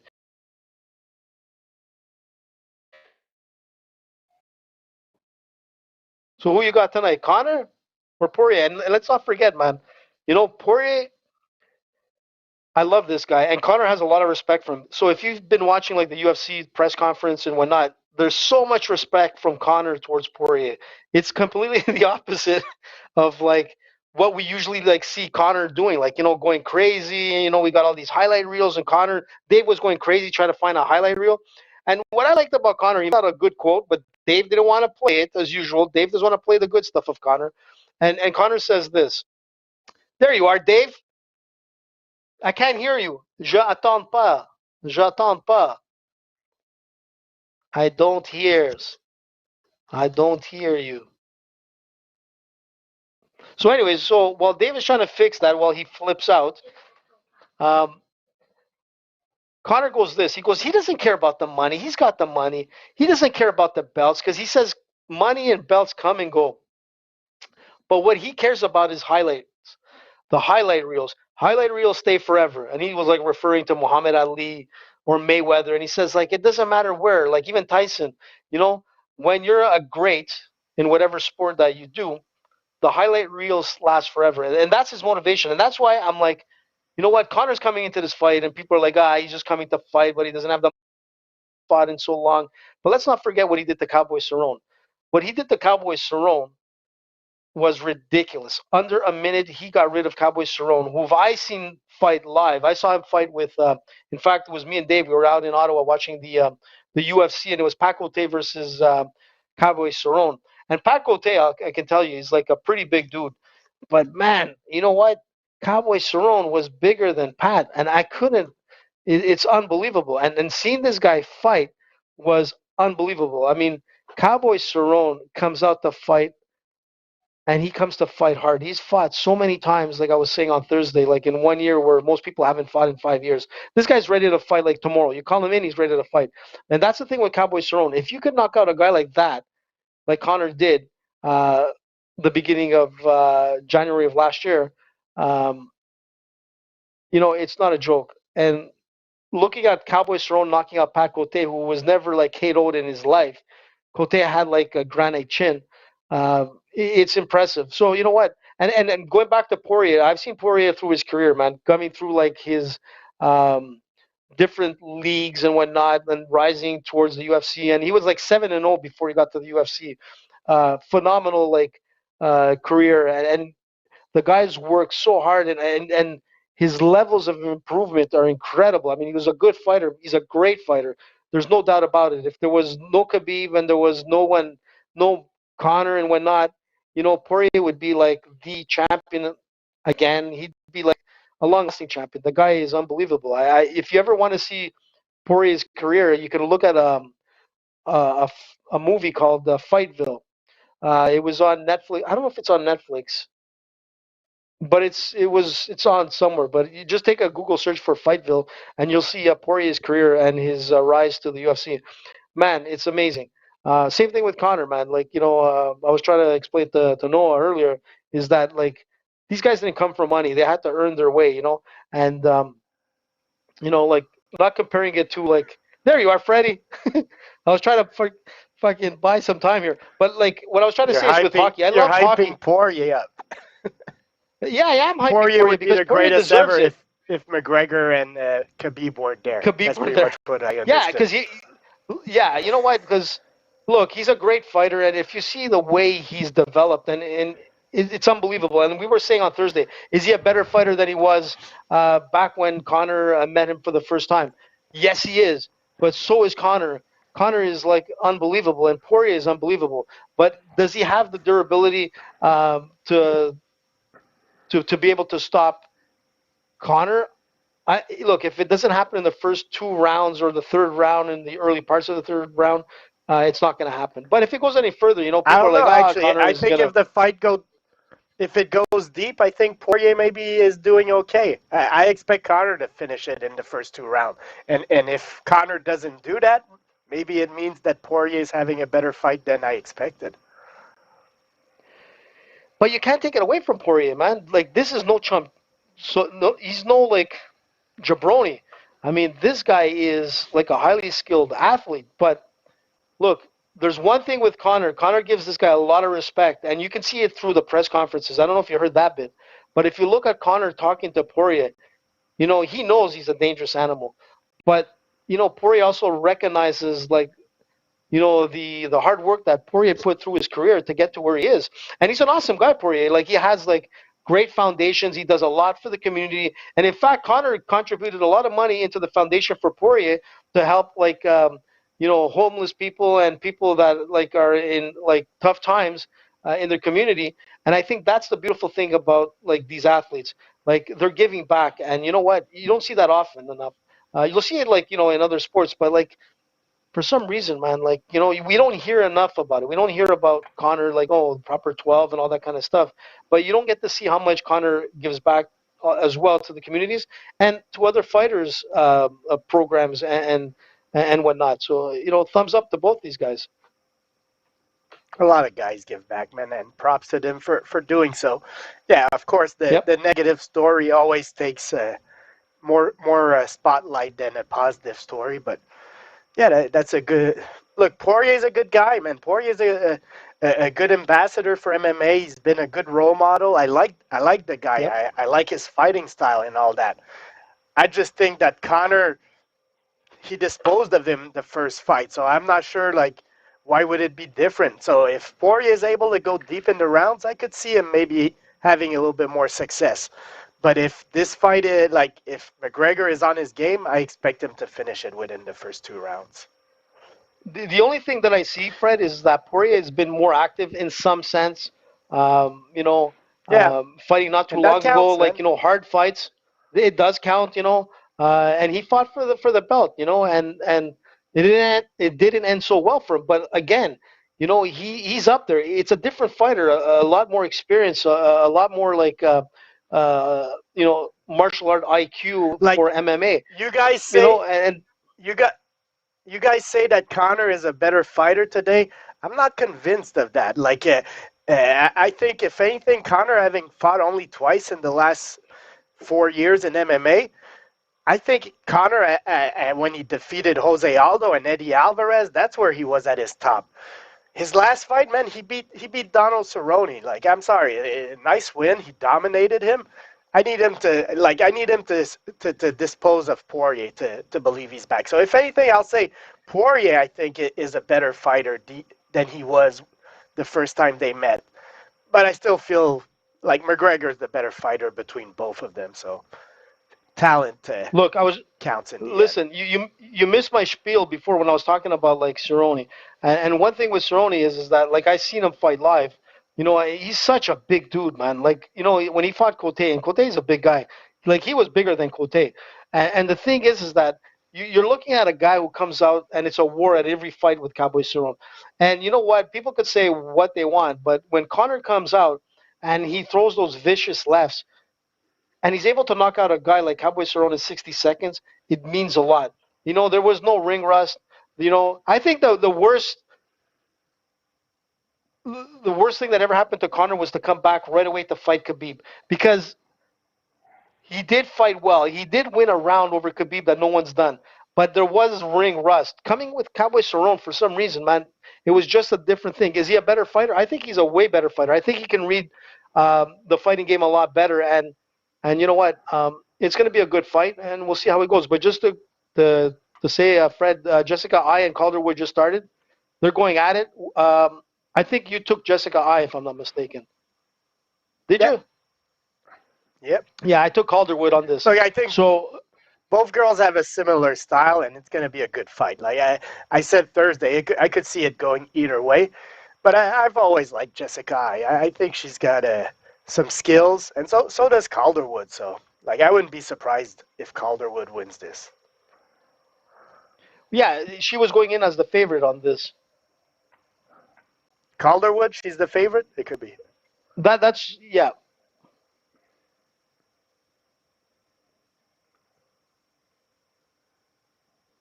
Well, they're both standing and throwing and whatnot. They're in the clinch.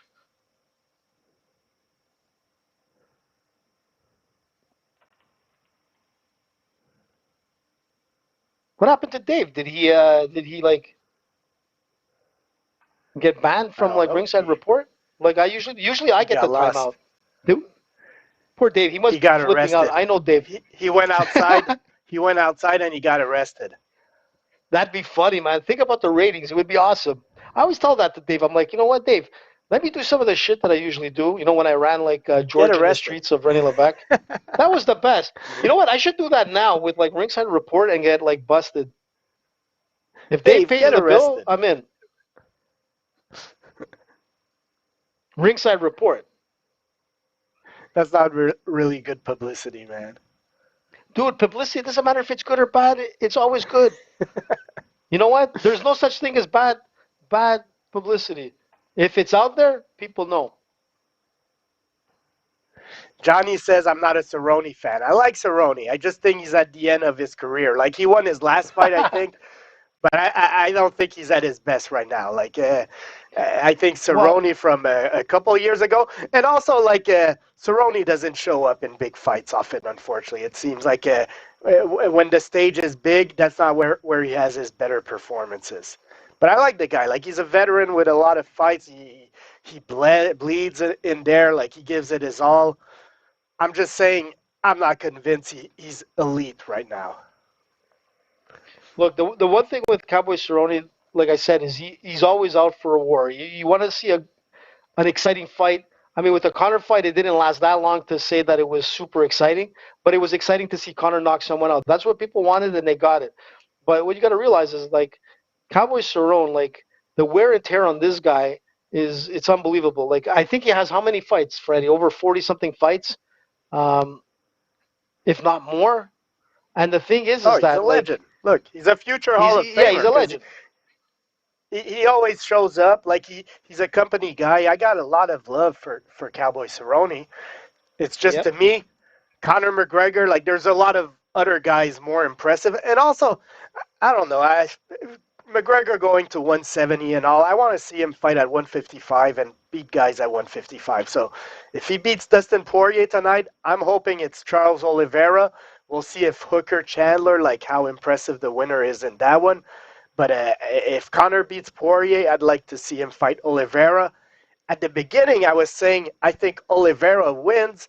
But then I started looking at when Oliveira loses, and he loses a lot to strikers. Like it seems when he lost to Anthony Pettis, he lost to Paul Felder, he lost to guys that could outstrike him. So maybe Conor could beat Oliveira, man. But that's the fight I'd like to see after that: Conor versus Oliveira.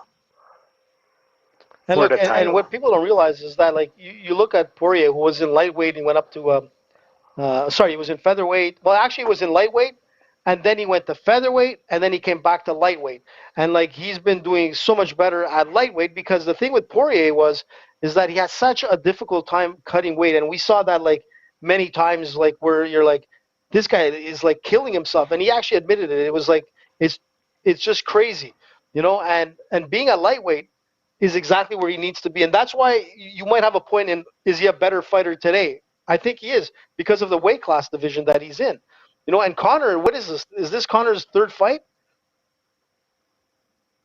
In lightweight? At 155, yeah. Yeah, this is his third fight. So there's not that many fights. That's right. So you know what?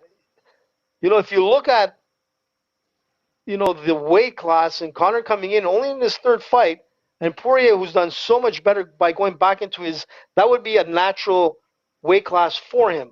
You know, there's that psychological edge, the pains of cutting weight. You know, I've seen guys cutting weight, you know, and I saw guys, and I won't mention any names because it was like, man, you know, I saw guys going from 180, natural weights, going down to 134 and a quarter. Like, it was ridiculous. I seen guys losing like over 20 pounds, like, in one day.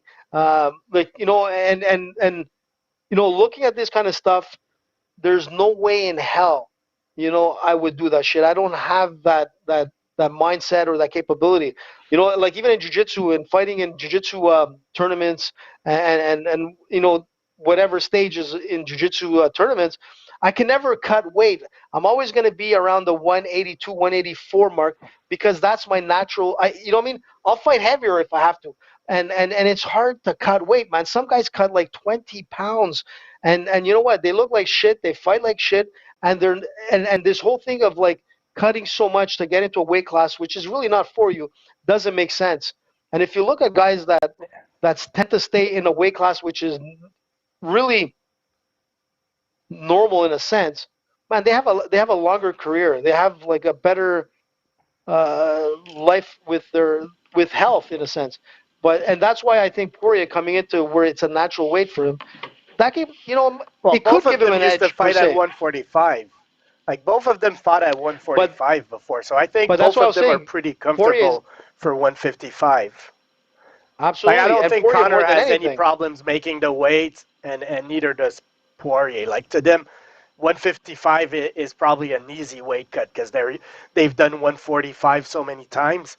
That's 10 less pounds, man. And like you say, you don't, like, these guys do that over several months. You know, they bring their weight to a certain point where they could then cut whatever is left on fight week. But yeah, you don't want to cut too much weight. Like, the 145 was rough for both of those guys. Freddie, I've seen guys, like, cutting 20 pounds, 20 pounds plus in, like, the last days leading up to a fight. I've seen that, and it's not normal. I just don't understand why people would want to do that to their bodies, especially in the fighting game. I'm old school, man. It doesn't make sense. You got to. But, like, look, that's the way it is. You know, some people cut, like, extreme weight. You know why? Come on, especially in a grappling sport, man. Weight matters. Like, if I I wanted to do a competition, man, and my competition was at 154. And, like, some other guy from my team, he was competing at 168. And I could see that difference. Like, 14 pounds, man, when you're competing, that's huge. Like, so if you could go down as low as you can, you do that. That's still normal, man. Like, weight cut's always going to be an issue. Oh, yeah. Weight matters, man, in fighting. You guys hear me? Yeah, now I hear not too good, Did you flip out, Dave? No, my mic is fucked. Like I don't know. Yeah, it sounds like shit. You sound like you can. Fuck. What happened, Dave? Did you just flip out there? I don't know. My fucking technical difficulties. Shit's fucked. But you know what I don't the know. funny part is?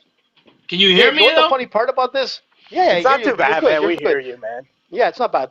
Listen, Dave, you know what the funny part about all this is that karma bit you in the ass. Because remember earlier in the show you were like, I want to leave AJ alone and with all this shit. Are you crazy? And guess what happened? AJ was alone. I had to, like... And it fucked the whole system up. No. I should never have done it. It fucked the whole system up. My mic fucking died. I left you alone, and my fucking mic died. What? I thought you left me alone because something happened, like, with the technical part. Yeah. No, I left you alone, and then I came back, and my mic was dead. You fucking killed the show, That's bro. That's weird. I don't know what the fuck happened. I'm fucking pissed. I just made the show better. Dave. It gave you a chance. It made it better, man. Fault. AJ broke the show. It's not his fault. I'm blaming AJ. Listen, man, AJ made the show better while you were gone, man. It was like the AJ show. Don't worry, Dave. It's okay, bud. Like, I thought maybe you went out for a smoke and you got arrested, man. You know, like you're fighting that ticket, man. You're saying, don't give me no ticket, you fucker. And, you know, he fucking tased you or whatever. I don't know, man, because we were talking about choking the chicken and all that kind of stuff. I'm like, maybe Dave went like a little local. You know, he went a little local there. He went a John Jones style and says, you know what, fuck this, man. Make love, not war.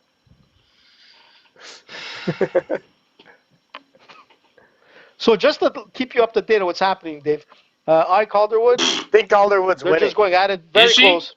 Yeah, she won the first round. I don't know. I think. It's close, but I think. Oh, a nice takedown by Jessica I on Calderwood. There you go. There you go, Jessica I. But is that enough? I don't know. The evil I haven't really been watching this fight. I've been trying to work out this fucking mic.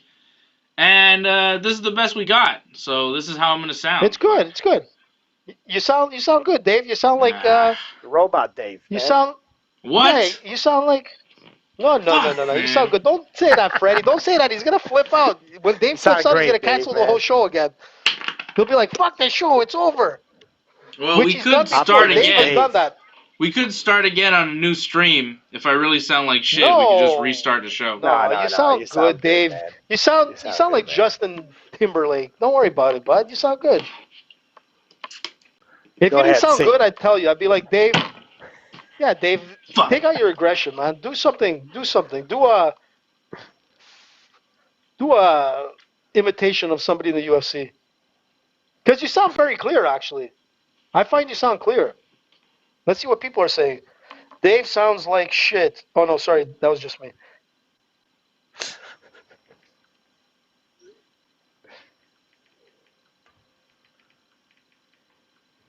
So basically, Johnny accused Fred of not being a fan of Cerrone. You remember that time, Dave, when we went to go watch the fight in Ottawa? How hot it was, that stadium? Fred, it was ridiculous. So what it came down to was, I forgot who was the sponsor of that arena. Anyways, it was some insurance company, if I'm not mistaken. The air conditioners all broke down, and it was one of the hottest days of the year. And there was like, I don't know how many, 20,000 fans in the stadium. It was so hot, dude. I was sitting with Samuel Guillet. You know Samuel Guillet? But No. It was a packed stadium, man. It was rock. And I'm telling you, man, we were pulling a sweat like there was no tomorrow. And I didn't understand how, like, because Dave, I remember Dave, he was like so close to the octagon. And I'm like, damn, I don't know how he's doing it down there, because at least at the top, there was some like doors open to get some air in there, because people were like literally passing out, man. It was crazy. There was 10,000 I'm not joking about the passing out. Was there?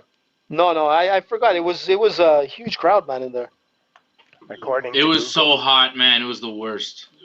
I hated it. Remember, Dave, I remember I was with Samuel Guillet, the MMA guy, and we were talking, and he was like, Anthony, Tabarnak, my balls are sweating. I'm like, dude, man, so am I, man. This is ridiculous. I can't breathe. And there was like families where we were sitting and whatnot. And, you know what he needed? Not joking. Manscaped. Go to manscaped.com. Use that promo code Ringside20 for 20% off your order plus free shipping. Manscaped.com. Promo code Ringside20. That's what he needed when his balls were too hot.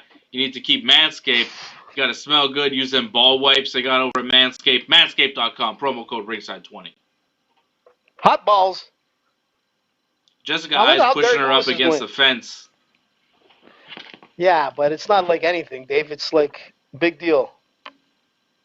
There's like they're not engaging. It's just like just a holding up against the octagon. No one's getting any points here. I mean, there's no. Somebody's got to do something here to get something big.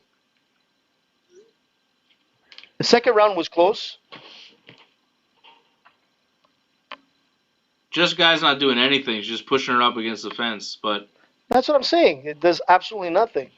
No. You got to do something. I mean, it's you still gotta better than what Calder was doing. Well, she's throwing some punches. Calder was doing less. Yeah, but she's throwing punches, like not many, like little taps to the face there. Like the first 2 rounds were close, but I think Calderwood got them. So, to me. Well, we'll see what happens. Hey, they were close, so. Man, this unibrow is so good. See, you're going to call me crazy. What do you have there? I get this. Oh, about 50. No, it's Johnny Walker I put in it and a little pop, but I go Dr. Pepper. You'd be surprised. It's very good. Shit. I haven't had a Dr. Pepper in years, man. Dr. Pepper's good. I love Dr. Pepper. Cherry Dr. Pepper. That's what I like. You ever have that? It's good. With smoked meat, man. It's the best. What? Terrible, like... You never have, like, smoked meat with, like, cherry Coke or, like... That's, like, what you're supposed to have. Yeah, that's sure. Like the Sounds drink good. of choice. I'm talking about a cherry Dr. Pepper, though. It's a special Dr. Pepper. It's good. But isn't Dr. Pepper a little bit cherry already? It's a bunch of different flavors. Yeah, like black cherry. Dr. Pepper, it's its own flavor. Dr. It's not Pepper's cherry. Already a little bit cherry. No, it's Jessica I looks a little gassed, man. Yeah, she went for a takedown. It didn't work. No, she looks tired, man. Calderwood just keeps... That's it. Just keep kicking. There you go. Are you cheering for Calderwood here, or did you pick Calderwood or something? No, I picked Calderwood for the win. Oh yeah, of course you did. Freddie and I both went with Jessica I. That's why. That's what's going on here, AJ. I see. I see what's going on here man. now. Listen, I tell you the truth, man. It's not anything like the fake news. Oh jeez. This is fake hashtag news. QAnon AJ.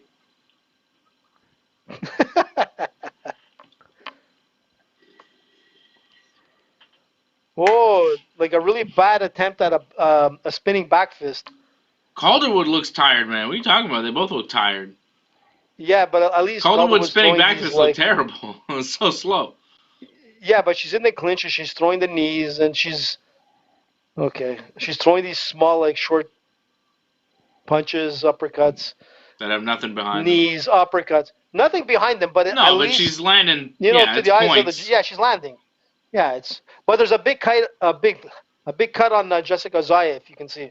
Yeah, that was from a knee just there. She just got eye poked. Cut. She just got eye poked. Calderwood just eye poked Jessica, man. Fight's over. And it's over. Yeah. Calderwood won this. So probably Calderwood decision win? Probably. I think so. Probably. Let's see where the highlights are going. There we go. That front kick to the face from Calderwood to Jessica. The highlights are all like on Calderwood's side. And of course that decides the fight because AJ, for some reason.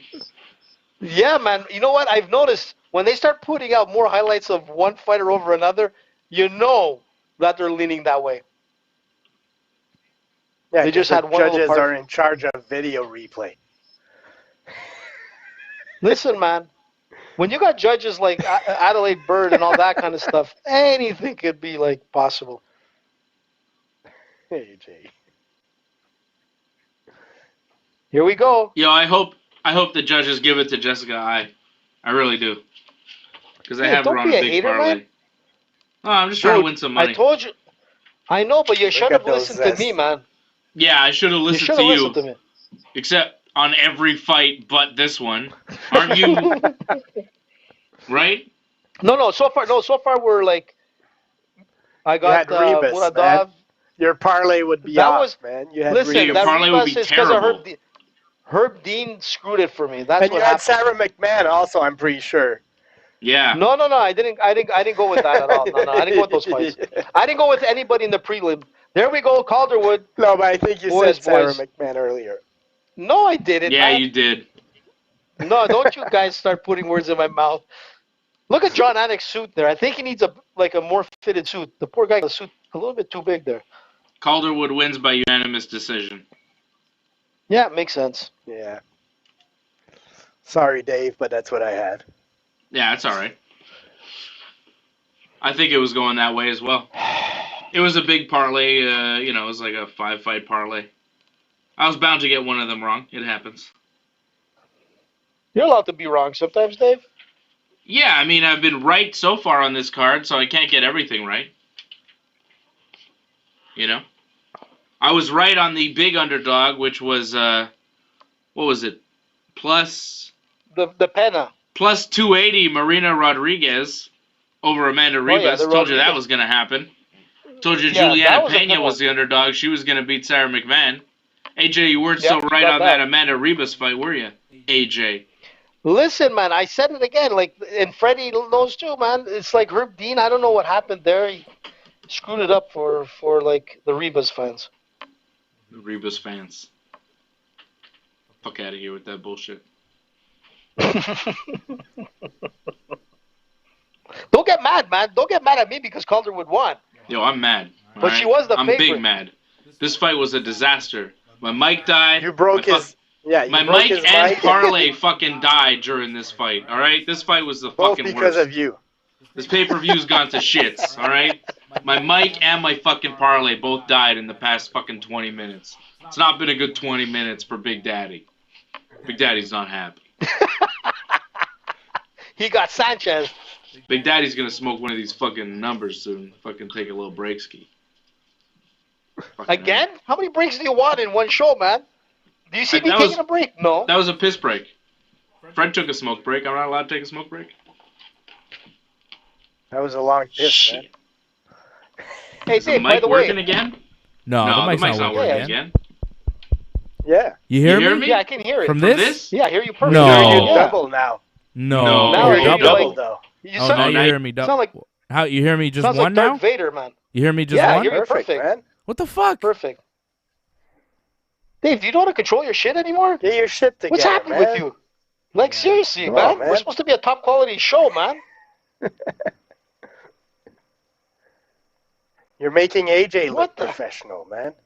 I'm doing a full investigation. AJ carried it on. AJ carried it on while Freddie and Dave decided to take a break. You guys know I don't run my own technology. I don't know how to do this stuff myself.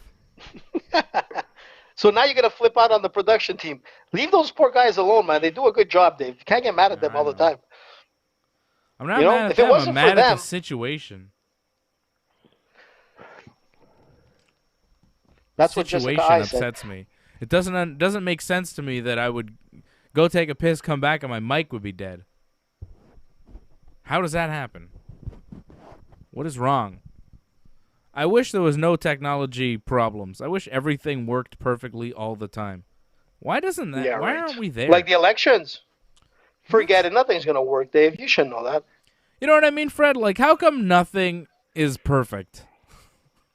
Technology-wise. There's always like, oh, well, you got to update this, and oh, you got to have this card, and it's like, just make it easy, man. Why can't everything be like a Nintendo, you know? Well, easy. You know what? You did mention earlier before we started the show, you're like, oh, man, I got this update. I'll do it later. That shit, that's why, man. No, you don't do the update? On a different computer. You're confused. Don't worry. What's going to be the same thing on that that computer, update had nothing man? to do with my mic. That update was on my laptop that we don't use for streaming. Different computer, AJ. Whoa. Hold on a sec. Let's not forget, February 6th, Alistair Overeem against Alexander Volkov. Okay. Stipe versus Ngannou is official March 27th. That's cool. That's awesome, I said it earlier. Blachowicz versus Adesanya March 6th. Man, March is going to be busy. 2 pay-per-views in March? Good. Damn. Wow. A lot of title fights, too. We've got Corey Sandhagen against Frankie Edgar for the 6th of February. That's a nice, it's a fight night? Yeah. All right. I got... It's nice to see Overeem still fighting again. You know, it's awesome. Is he next? No, that's a true warrior. Overeem? Oh, he's next. Yep. Yeah, there's no show next week. Yep. There's nothing next week, and the week after that is Overeem Volkov. Cool. Time flies. Is he retired? Overeem Volkov. Volkov minus 170. Overeem plus 150.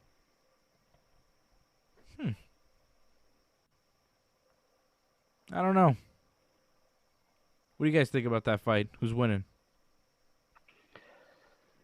Man, you know what? It's hard to go against Overeem, you know, but I'll have to see. When closer it gets to the fight, I'll give you a better idea. But if I had to pick now, I'd go with Overeem. I'd go with Overeem, too. I'd go with the Reem. Pay-per-view. I like him as the underdog, and remember too. his last fight versus Sakai. He had a nice fight, I remember, because it was a 5-rounder, and it wasn't always easy. And I think he showed some nice ground game also, if I remember correctly. So, look, Overeem, I think, has more skills. And Volkov, as good as he is, I don't see him having that much knockout power where, he could really hurt Overeem with one punch. So, I'm going to go with Overeem. Yeah. I just like Overeem. Who doesn't like Overeem, man? Who doesn't, man? Yeah. Seriously, how many fights has this guy had in his career? He's close to 50-something, if not closer to 60 fights now? How many fights? Check it out, Dave. I mean, look at this guy. He's been fighting forever. Check it out. Fuck you. You do the math. I'm not doing math. No, man. You've got the technology there. Shut up, AJ. No, go check Overeem. How many fights he's had? Making me do math. He's had 60-something fights, all right? Deal with it. That's what I'm saying. That's what I'm saying, man. The thing is with Overeem is that a lot of the guys he goes in there with, they may be heavy hitters, and they put him in there with a lot of guys that hit hard, and Overeem hits hard. But the difference between Overeem and the other guys that hit hard is Overeem's got a lot of technique. He's very skilled. Yeah. His striking is very, very high level, and he's got tremendous power. So he's dangerous and he's wily. Underrated grappler, also, I'll say. Yeah. Because, unless you put him against an elite grappler, he could hold his own with pretty much anybody at heavyweight. 65 fights, man. Wow. There you go. So that's what it is, 65 fights. Or 66. 66. And that's what it... So what it comes down to is that it's not only the experience, but when you fight so many times, you've seen just about everything. So there's nothing that can intimidate you at that level of fighting, So that's the thing with Overeem. He goes in, man. He's seen it all. And he's still fighting highly competitive. It's incredible, man. This guy's a true warrior, Dave. man. Yeah. You remember, a long time ago, somebody, I don't remember who in wrestling was, making fun of Hulk Hogan because, Hulk Hogan would walk at the airport in his tights. I got the same feeling when I saw Conor McGregor get to the stadium where he was, shirtless. Everybody's, masked up around him and all that, but Conor gets there shirtless, man. He's a gimmick, man. Yeah, of course. I think he's gonna win tonight, man. But man, if Poirier pulls it off, I might just be very happy. You're just a Conor hater, Fred. What's the problem here? Yeah, Freddie. What's the problem, man? Be. Listen, there's nothing wrong with that, man. It's part of the shtick, and that goes with Conor. And again, this fight and through his press conference, I mean, it was nothing but class. Conor was Dave couldn't find a highlight of anything on Conor, and you know what? I thought Conor was really respectful, man. That's the true Conor. When Conor, like, with Khabib and the whole setup, it's all part of the shtick, man. That's the true That's what Conor. people don't realize. The humble Conor, man. He came from humble, like, beginnings. He just knows what it takes to sell.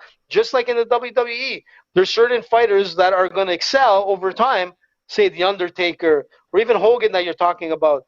You know, these guys did something that people don't forget. It's a character, man. But in real life, it doesn't mean that they're really like that. You know? Well, kind of. Like, think about it. I mean, hitting people in a bar and things like that, that's pretty real life still.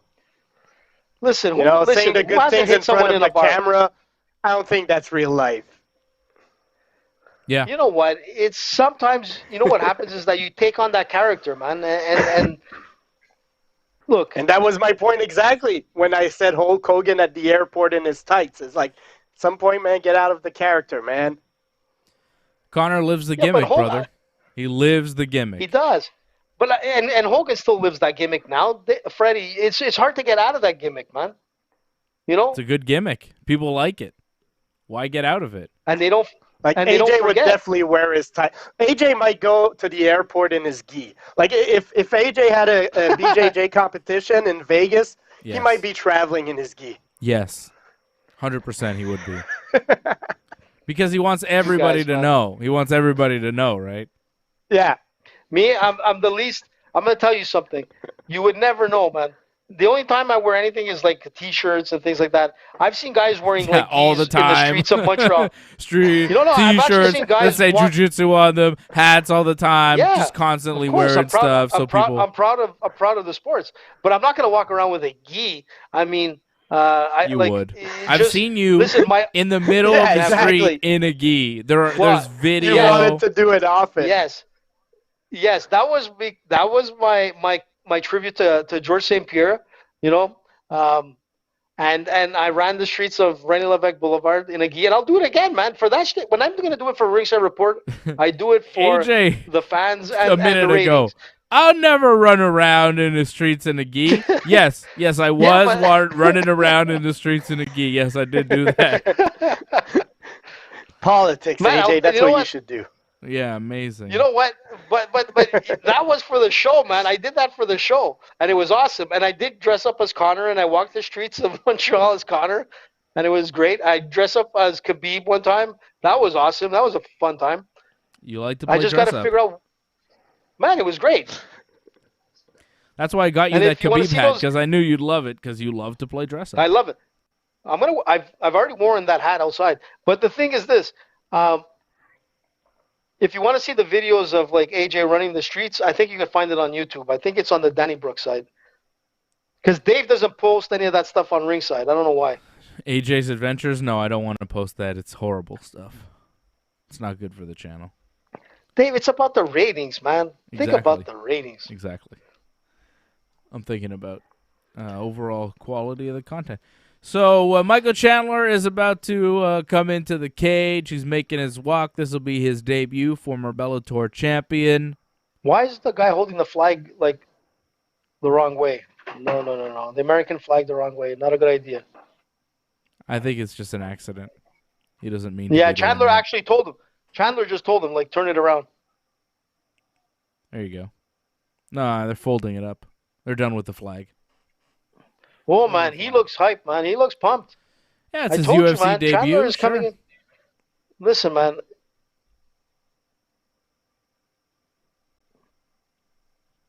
Yes? What? You said listen, man. You said listen, man, and then followed up with nothing. Sorry, I got stuck in the moment looking at Chandler. I'm trying to look at his like walk and everything to see if like he pays out for me. But, listen, man. Reading, like... Dead silence. We wait, and you're just like, oh man. Listen, man, this is some strong beer here. Let me tell you, it's a party for happening? One. Me and Noah. Poor Noah. Noah's over there. This poor kid. He's still up. He has to watch me here. I got goldfish. Look at Chandler. Look how short he is. Snacking. What? You eat that stuff? IGA? Goldfish? A lot of sodium. You don't like goldfish? But no, delicious. I love them. They got one that's mixed of pretzel and cheese. That one is good, man. Oof, nasty. Pretzel. Mm-hmm. You're drinking Here comes beer, the hooker. AJ. Here comes the Australian hooker from down under. I got Johnny Walker. Get it? Down under? Oh, yeah? Look at you. Pandemic, man.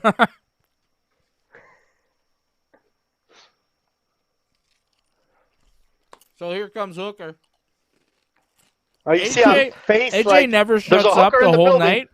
AJ never shuts up the whole night. The one time I want him to talk because I'm having a snack, he's like dead silent. Thanks, AJ. I'm starting to mellow out here, man. Oh, boy. like if I gotta read emotions Actually, you know what? and face, like I think Chandler's looking like more ready, man.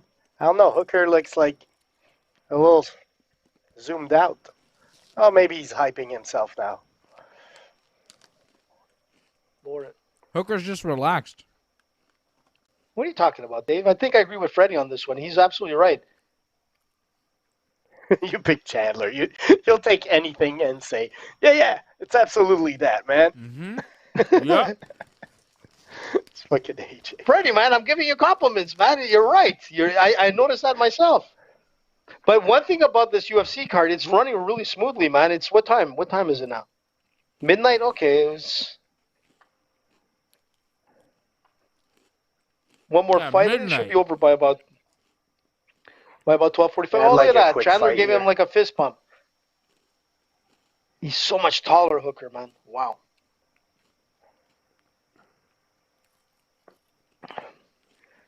A lot of pressure on Chandler, man. You know?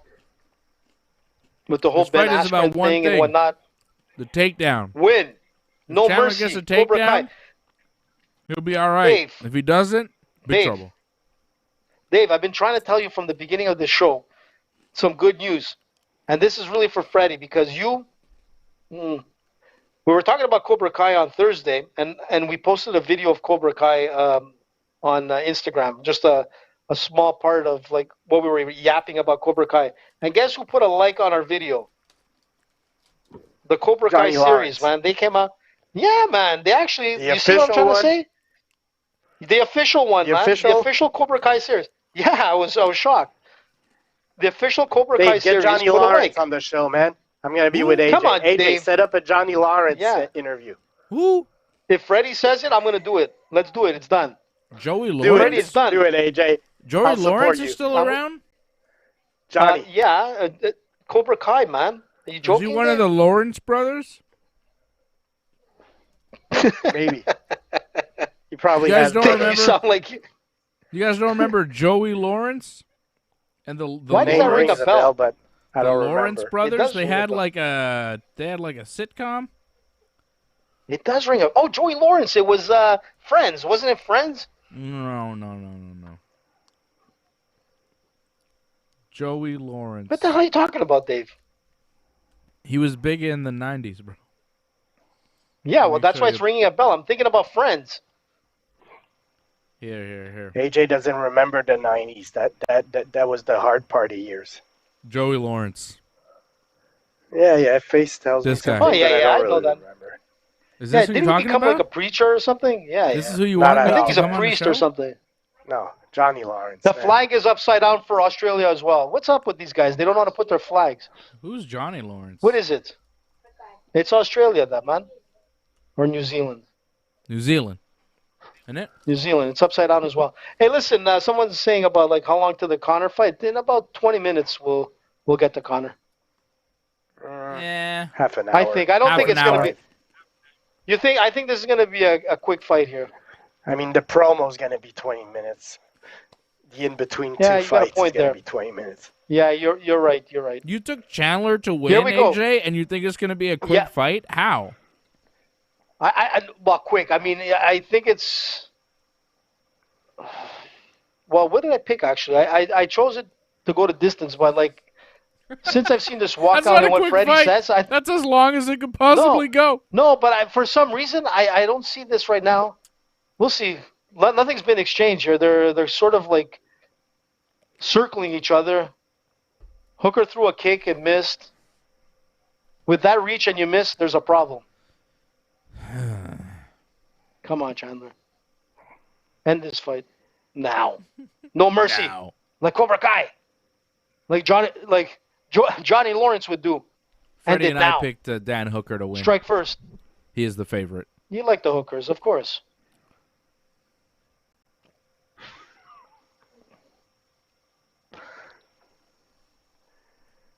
Come on. Chandler sees. There he goes. Another kick by Hooker. Missed the target. Boom. Nice body punch by Chandler. AJ's really... You really want Michael Chandler to win this fight, AJ. You're really cheerleading. You know what? I wanted Ben Askren to do well in the UFC. I just I want to see some guys coming from Bellator doing well, man. You are what you despise from the media. You say they're fake news, but you're basically fake news because you'll only report, oh yeah, great shot by Chandler. Oh yeah, great shot by Chandler. But anything that doesn't go the way Chandler, you just ignore it. Listen, no, not at all. Right. Actually, I had said that Hooker threw some good kicks, but they missed the target. There's nothing. Listen, what I'm trying to say is you've got that reach and you're throwing kicks and you're missing your target. There's a problem. If his kicks miss the target, nice how come Michael Chandler's left inside thigh is all red? If all his kicks are missing the target, how come Chandler's thigh is all welted up 2 minutes into the fight? It seems like some of these leg kicks that Dan Hooker's throwing are landing, AJ. I don't know about you, but... Oh, yes, sir! Yes, sir! Ooh, Mayday! Downski. Mayday! Hooker got dropped with a big punch, and it is over. Who called that, buddy? You called the decision. You called a decision. I did. That was Thursday. But coming in and seeing what I saw, man, it's all Chandler. So, Michael Chandler, knockout victory. AJ, that was nice. If you went with AJ's parlay, you're going to make money. No, because you picked him in the Ribas. No, but I didn't go for it. It was, listen, man, you could either go for a 5 parlay, a 4 parlay, a 3 parlay, 2. It doesn't matter. Usually I'll pick 2 things. I'll do a 5, and then I'll go with a 3, All right, so he's going to call out McGregor. So what's your 3? Wow. Mine was Calderwood. You'll do a 5. You'll do Chandler and Conor. I'll be right back. Yeah, 5, I lost. That's your 3. That's your 3. Show me the ticket where you put it down. Show me where you bet money. Hey, man, don't be jealous, Dave. Don't be You're jealous. lying. That's okay. I'm not jealous. You're lying. I'm calling you on your lies. I'm not jealous. Listen, you're a fucking liar. You're eating goldfish. I'm providing gold to our fans, man, which is bling bling. You can eat your goldfish. Don't get mad. Don't get mad at me that Calderwood won. I'm gonna fucking come over and Chandler won. I know you're mad, dude. But you still have a chance with Conor. And what can happen is Poirier wins, and then we all lost our parlay. But right now, if you went with AJ's pick, you're making money. This is AJ's 5-fight parlay. You're making money. Where did Fred go? Fuck. Freddie took off again. This is AJ's 5-fight parlay, okay? Oh, Fred's back. Fred's got his own goldfish. Not again. This is AJ's parlay. AJ will pick 5 fights on the main card. Oh, those look good. He'll pick 5 fights on the main card, and then the 3 that win, if 3 win, he'll say, oh, yeah, that's my 3-fight parlay. Go with that. AJ's a winner. AJ's always right. If 2 fights win on his 5 fights, he'll be like, oh, yeah, 2-fight parlay. Go with that. AJ's always right. But that's not what he gives anybody. He doesn't say, oh, these are the 3 fights I really believe in. Take these 3 fights. He just gives you picks for all the fights, and then the ones that win, he takes full credit for and talks about how he's a genius. The ones he loses... The ones he loses said it was an early stoppage or bad judge's decision or whatever, because AJ's a bullshit artist. Right, though. AJ is right, man. Conor's fighting in about 20 minutes. And he's going to get that. Don't end a long speech about AJ being a bullshit artist by giving him credit for shit. That's not how this show works, Thanks, Fred. Freddie, thank you very much. Once again, Freddie's got my back. Come on, guys, Fred. Man. Goldfish boys. Come on, man. I thought we were Goldfish brothers. You see, I got the mix, though. I'm a little bit of both. You are. I can't believe you eat that shit, guys. Nasty. But let's be honest. That was an impressive we're not win. In our 60s. We can metabolize it. Listen, get back to Chandler. That was impressive. The way he took him down and just gave him those body punches and just kept. It was like, you know, it was unbelievable. And here we go. We're just going to show the reel again. It's that left that took him down, then that right, and he just kept pounding. The ref should have jumped in a little bit earlier. Wow, Hooker saw stars. My favorite M&M is peanut butter, though. Oh, those are good.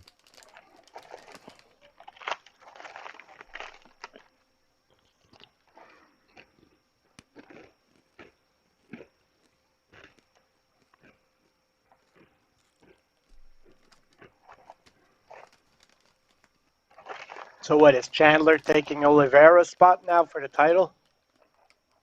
I mean, Oliveira destroyed Ferguson.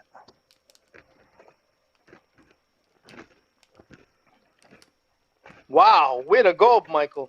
Nice. He called out Khabib. Chandler said he wanted Khabib.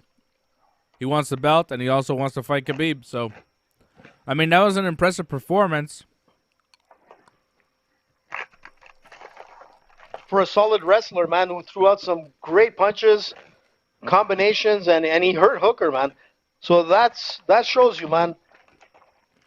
But the hype got proven, man. The hype was proven, man. He beat him in the first round. In what? What was the time? But what about the pit bull? You know, what about Patricio Pitbull, who beat this man not that long ago? Patricio Pitbull, who is the Bellator champion. Like, Michael Chandler's cool and all, and he's beat Sidney Outlaw, Benson Henderson, and now Dan Hooker in a row, but is he really a threat to Khabib Nurmagomedov? I don't think so. Chandler versus Gaethje, and the winner of McGregor-Poirier versus Oliveira.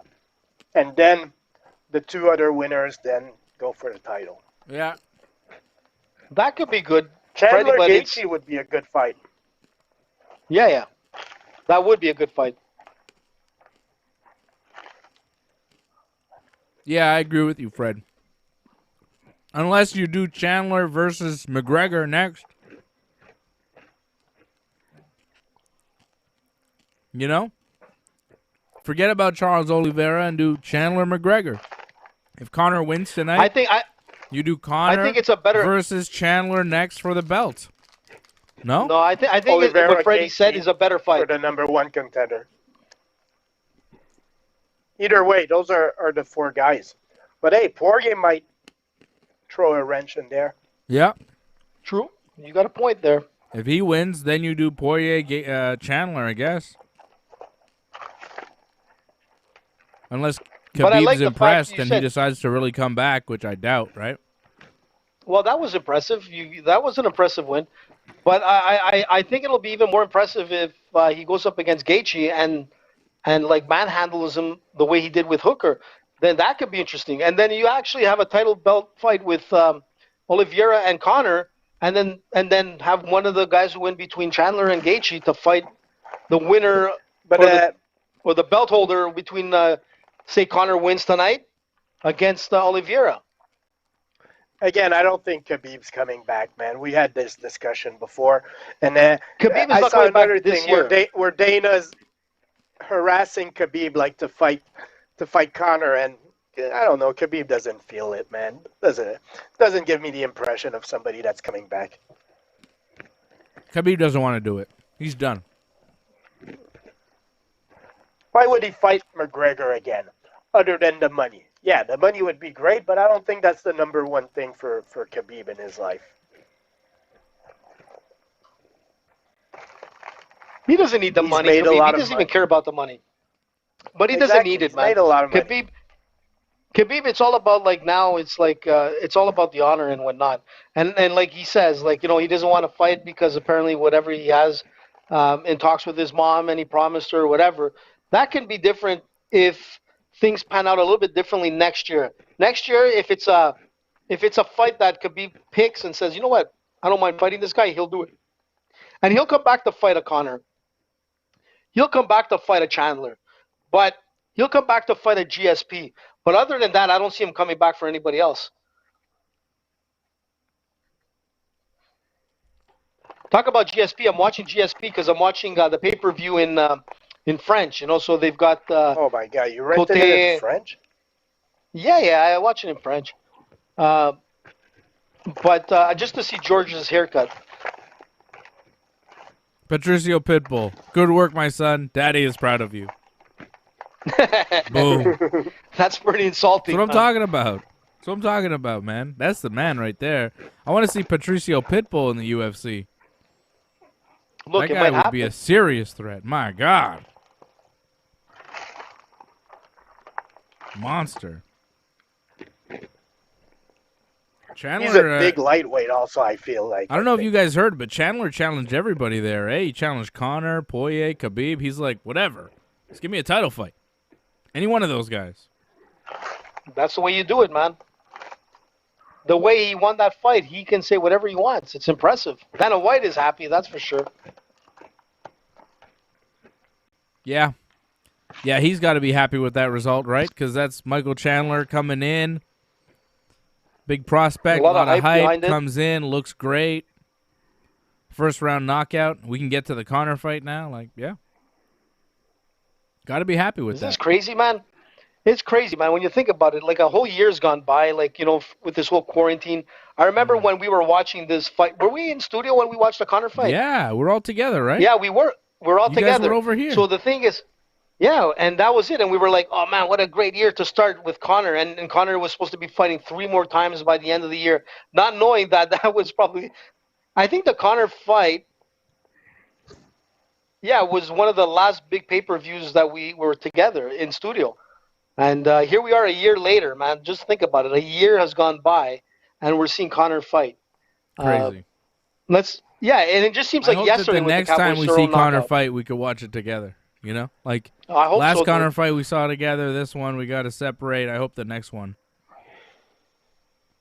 Crazy, man. I might be living too far by then, man. I'm planning on moving, so. Why, Freddie? I thought you loved the Fred, the red suit, man. That's the thing, Fred. I'm going with you. That's what you don't understand. Is that wherever you go, right, middle of nowhere, I'm going with you, and then I'm going to force AJ to move there too, and then we're just going to have, I'm a city boy, man. Yeah, I am too, but I'm giving it up. I don't want to be anymore. Why, Dave? Why? Done with it. No point. Think about the big life, man. When Ringside starts making good money and whatnot, we're going to Vegas, man. I'm thinking Vegas living, man. I don't want to go to. I'm not living in Vegas ever. You kidding me? You don't want to go to Vegas? You could go live in Vegas. Come on. I'll bring Noah to Vegas. We're gonna we're gonna ride in like a convertible. We're gonna go see the casinos. You go do the ladies. What? Come on, Noah. Oh no, the poor kid. He's going to his room now. Yeah. We're gonna have some like margaritas by the pool. I'm gonna wear my big shades. Yo, why is Conor coming out first? What? Connor's coming out right now. See him. Why is he coming out first? I'm on the French station. Because Poirier's ranked higher. Why is he ranked higher? Because Connor's inactive. I don't know. Well, he was active up to a year ago. He fought at 170 his last fight. Here we go, guys. Noah, this is it, man. Conor. Like the last time he fought at 155, he got destroyed. Go wake her up. Tell her Conor's fighting.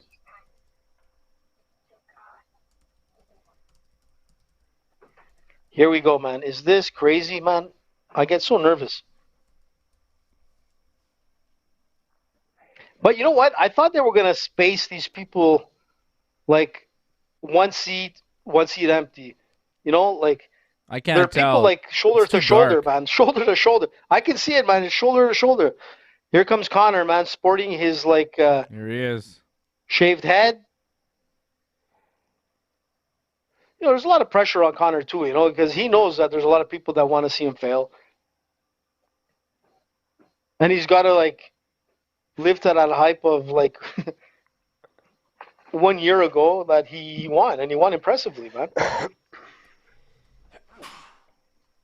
There's only one Conor McGregor. Listen, man. You know what? Conor needs fans to fight, and I said that from like way back. Like, you can't have Conor without having any fans. You remember when I told you, I said, when we see Conor fight, Dana's going to have it that there's fans in there. You guys didn't believe me. You don't believe AJ. But today you do. Just like my parlay believes. Your fictional parlay that only has winners for some reason. Meanwhile, I actually have a ticket going right now where I can win money. Don't show it, Dave. I'm not going to show it, but I'm telling you, AJ, in my hand right here. There. See that? Okay, AJ? That's money right there in the hand. Screw it. You go to, listen, bet99.com, and that's where you make the money. Yeah, well, you don't have a bet down, and I know this because you would be talking about it, and you would be telling us, and you would be doing all these things. But I actually have money down on my picks because I actually make real picks, do real research, and pay attention to what's going on, and I'll tell you when I'm right, and I'll tell you when I'm wrong. And so far, well, the research of yours is wrong so far. You should have been listening to AJ because that research was rat. Yeah, except you took Amanda Ribas to win, and she lost. Listen, how'd that go? You took Sarah McMahon to win, and she lost. No. I didn't take Sarah McMahon. I didn't go with any of those fights. No. But we all took Conor now, so let's hope. You're 1, 2, 3, and 1. You're 3 and 1 so far. And if Conor wins, we all 2 and 2. I'm 2 and 2. Fred is not bad, Dave. It's not bad. It's not great, but it's not bad. Probably. Yeah, you got Mahmoud. I don't see no proper 12 in there, Dave. Huh? I don't see the proper 12 advertisement. Usually when Conor's TV fighting, broadcast was they had all sorts of commercials about it. Yeah, I'm looking on the Octagon. Usually you see something. Yeah, maybe it's not there. Usually you see something. Wow. You see body. Maybe they're not allowed to promote alcohol. I have no idea. That's possible. You got Geico there. If you need good insurance. I'm going with Conor McGregor here. Got him by knockout. Bet on him to win by knockout. Bet on Juliana Pena to win, and that was my parlay for the night. Conor McGregor by knockout. Juliana Pena for the win. And my parlay so far intact. I just need Conor McGregor to win. Wow, the crowd Patrick C. loud, Hamilton man. saying on the chat they just had a proper 12 ad before. They're showing the commercials, but I am not seeing it on the Octagon. Maybe it's something to do with advertising for alcohol in Abu Dhabi. I don't know. This is a stressful fight, man. Is it? I find that, yeah, man. Like, you know what? It's like every time Conor fights, you get stressed. It's like George when he used to fight. You'd be like, shit, George, I hope he can win, man. I hope he can win. And then you're like, oh, my God. I don't have that stress. Dave, you remember when Carlos Condit hit that kick on George? Yes. Admit it, you got nervous. I just said that. I think the whole whole Bell Center went like. Yeah, I get it for George. I don't get it for Conor. Like, I know what you mean for George. Yeah. But George St. Pierre was different. Like, George St. Pierre was like a superhero that you could look up to and love. And also there's the local angle. You know, he's one of us. He's one of our guys, you know? So, you know, and he fought so much in Montreal. Conor, the fight was in Montreal. He's such a nice guy. He's a Montreal guy. You know, he's from where we're from. Like, George was different. So what, Dave? I don't give a shit about anybody fighting like I did George. It'll never be like George. No. George was different. No. I don't care about anybody like I care about George. I find it completely the opposite. I think there's more. Oh, and Gegard Mousasi. What, Dave? I'm telling you, man. What can I say? I'm a big Gegard fan. Yeah, I can tell. But the thing is this: guy's the best. How can you not feel that about Conor, man? Because like everybody I talk to, man, it doesn't matter if they're like 10 years old or if they're 9 years old. They know Conor. That's right. But I've seen him lose. Yeah, you've seen him lose, but there's always that. And I loved it. That want to see him win. I loved it. Why? What are you guys such haters all of a sudden? Man, when What's Nate going on, Diaz man? whooped his ass, like when Khabib beat him, whatever. When Nate Diaz beat him, that was the best. I love that shit. Yeah, that but what was happened great. when Conor beat I him think again? The best So champion, come on, Dave. The best champion loss that got me like out of my seat was when Verdum tapped Fedor. That one like just got me like, Crazy. Oh, yeah. Shocking. I remember when Bisping knocked out Rockhold, I was like, oh, shit. Yeah. That was awesome. How can I forget, man? That was crazy. That was the end of my hype train there. When Rose Namajunas beat Joanna. When she knocked her out in the first round, I was like, what? You kidding? How about Rousey when she lost? Everybody was like speechless. Everybody was like, what the? Like, that was the end of it, man.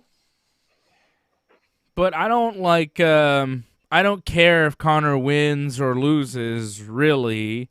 I guess it's good for the sport if he wins because a winning Conor makes more money and, is good for the game. But I don't love Conor like I love George, I don't know, man. I feel differently, man. I like Conor. He grew on me. Like, I want to see the guy win. Even though there's people that want to see him lose, but again, you got to remember it's a shtick that he's playing, and he does it very, very well. He doesn't have that invincibility anymore. You know what I mean? When he was first coming up in a featherweight, he was like this unstoppable force. But then he moved up to lightweight. He lost to Nate Diaz. Yeah, I guess that was a welterweight, but he lost to Nate, and then he lost to Khabib, and it's kind of like, oh yeah. Connor's good, but he's just Conor. He's this thing. He's this attraction. He's a big name. He's a celebrity. Is he the best 155er we've ever seen? No. Well, he's best one of the striker best at 155 that you've ever seen. He's one of the best right now, for sure, but like because of Khabib, Conor doesn't mean as much, unfortunately, because he lost to Khabib. And that's another thing. I mean, you look at guys like Khabib, man. I want to see Khabib win all the time, and he's, I've grown to really like Conor Khabib. Knows the only way to erase that is to fight Khabib again. Like he knows that, absolutely. No matter what, like he fought Nate Diaz, he lost to Nate Diaz. What did he do? He fought him immediately in a rematch, and Nate was down to do it, but Conor. He wants to fight Khabib again, but Khabib is just not down to do it, and Conor's going to be chasing that, and that's going to be part of his legacy, Like, if Conor goes on and wins this fight and becomes a champion and runs a division for years, people are always going to say, well, what about Khabib, Conor knows that. Yeah, but you know what? But, Dave, I was going to say one thing. Like, you were talking about George and whatever. Like, the difference between George and Conor is that Conor has brought so much more to the table, man. Like when he comes to the fights, it's always exciting. Even if he loses, they're exciting. And not to take away from George, but like George's fights sometimes were like snoozers, man. Like there's something about Conor that George does not have, and Conor brings out a story, man. Every fight there's a story. Even this fight, there was like so much respect to Poirier. But it's a gimmick. But it's a gimmick that wins. He's a division champion. He's won he's crossed over to boxing. He's done things that most athletes didn't, and which George didn't do as well. So you know what?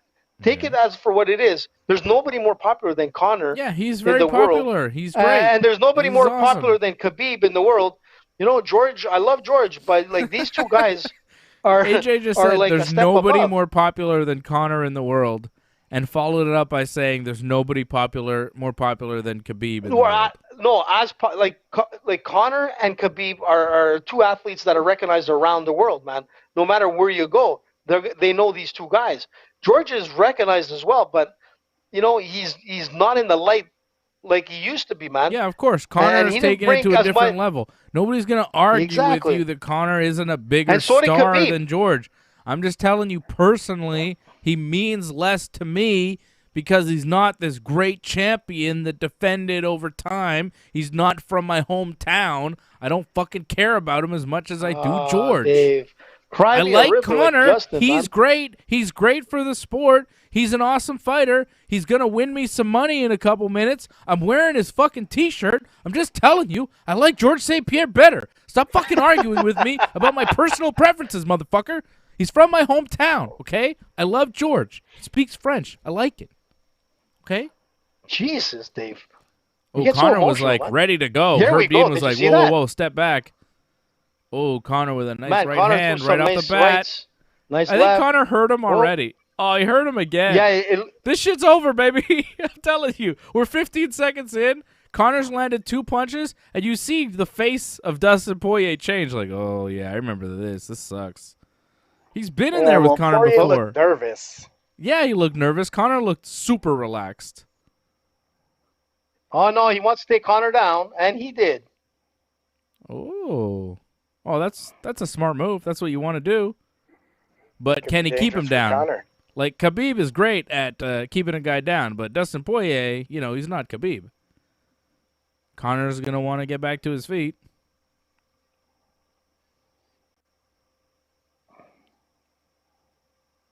Poirier's going to do everything he can to keep him down, man. It looks like you were right. With the first couple of punches that were thrown, Poirier was, like, off kilter. And here's Conor, stands up. He breaks through Kenny. Conor's trying to break that body lock. He's back to his feet. Yeah, he reversed it. There you go. Wow. All right, you're a second ahead of me, AJ. Take it easy. Am I? Don't give me play-by-play of the fight. Oh, Conor did another one of those shoulder strikes in the clinch, like he did to Cerrone. He shouldered him. Oh, Poirier tried to give one back. Tried to give one back. Yeah. Conor hit him back with one, though, right away. Doing a little clinch fighting against the fence. Not something you see that much from Conor. I'm surprised he decided to engage in that clinch and not just kind of push away and fight at range. It's a different Conor, man. Which is good to see, man. Here. But right now he's getting pushed against the fence. Poirier's keeping his weight on him. Like Conor had Poirier up against the fence for a second, but then Poirier just reversed it real quick. Put Conor back up against the fence. And now he's Poirier's looking doing to too level much change. to take him to the ground. He's gonna tire out, man. He's putting too much energy in trying to get that single or that double, and it's not going really anywhere. I mean, he's got his arms wrapped around for the single, trying to lift him, but Conor is just like putting weight down and throwing those knees, and he's gonna just. It was a good move by Poirier to take him down, but it's a bad move to continuously like. And Conor just pushed him up against the fence. He reversed the clinch, and Poirier took a big, deep breath.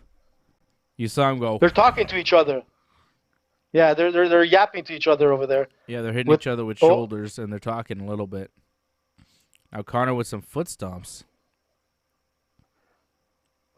I'm surprised, Dave, like you said, that he doesn't push like Poirier away back and just engage start at the center again with punches. I'm surprised he's like, why is Conor staying in the clinch right now? He's not going to take Poirier down. Why is Conor staying in the clinch? Like, why not push away and just kind of... Oh, you got the elbow, man. Wow. Nice elbow by Conor. I guess he's looking to do some clinch work there, but yeah, now they're back. Like, Poirier's not doing good right now in the clinch. Oh, my God. If anything, Conor must feel comfortable. Yeah. No. But Conor's so dangerous. Poirier's breathing heavy and also. Yeah. Yeah, that exchange took a lot of my effort. God. Oh, Conor nice. with a nice uppercut. Poirier's rocked. Poirier's wobbly. Oh, that was a good uppercut from Conor McGregor. Jeez, Conor's striking is like on the mark, man. Ooh. He throws them and they land. Yeah, so precise. If it's not a body punch or going to the head, it's on the mark. That was a beautiful 3-punch combo from Conor. Oh, Poirier got him with a punch and yeah. Oh my God. Oh. Conor with a left hand. Poirier's throwing some leg kicks. Conor's lead leg, trying to stop the momentum, stop the movement.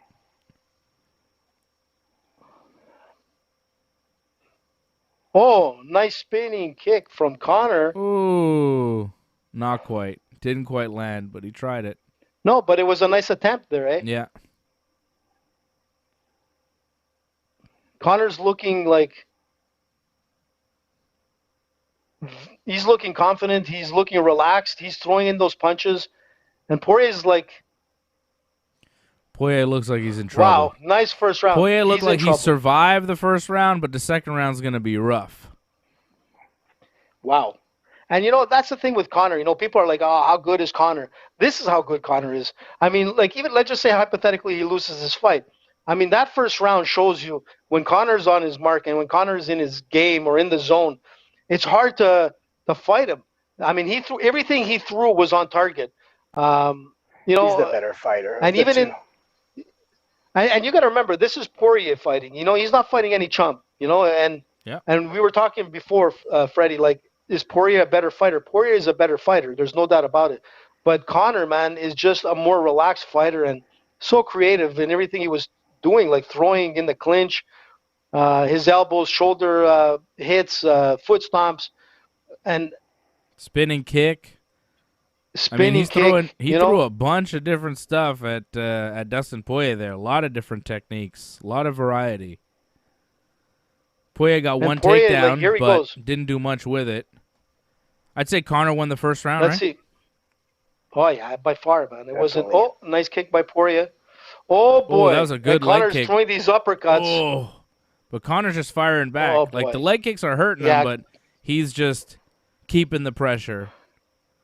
He's got to be careful, though. And like, if he doesn't put Poirier away in the first in this round or the next round, those leg kicks are going to do damage, and his movement's going to be hampered.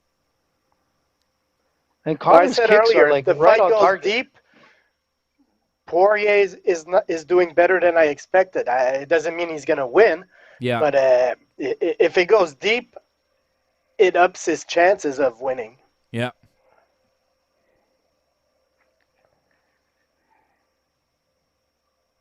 Well, watch it over here. Oof, good shot by Conor. You see, the thing with Conor, even though he's getting those leg kicks, constantly they are. But what Conor's doing defensively is that he's leaning into that kick, So there's actually a lot more pain on Poirier throwing those kicks than anything. It's not like he's leaving a loose leg. Yeah, there's marks. You can see it on Conor's right leg. But when the kick comes in, you'll see Conor lean into it. His knee will go forward. And he traps that leg. You see how he's trapped the leg? Yeah, he grabs it. Let's go. Oh, now Conor's got his leg off a kick.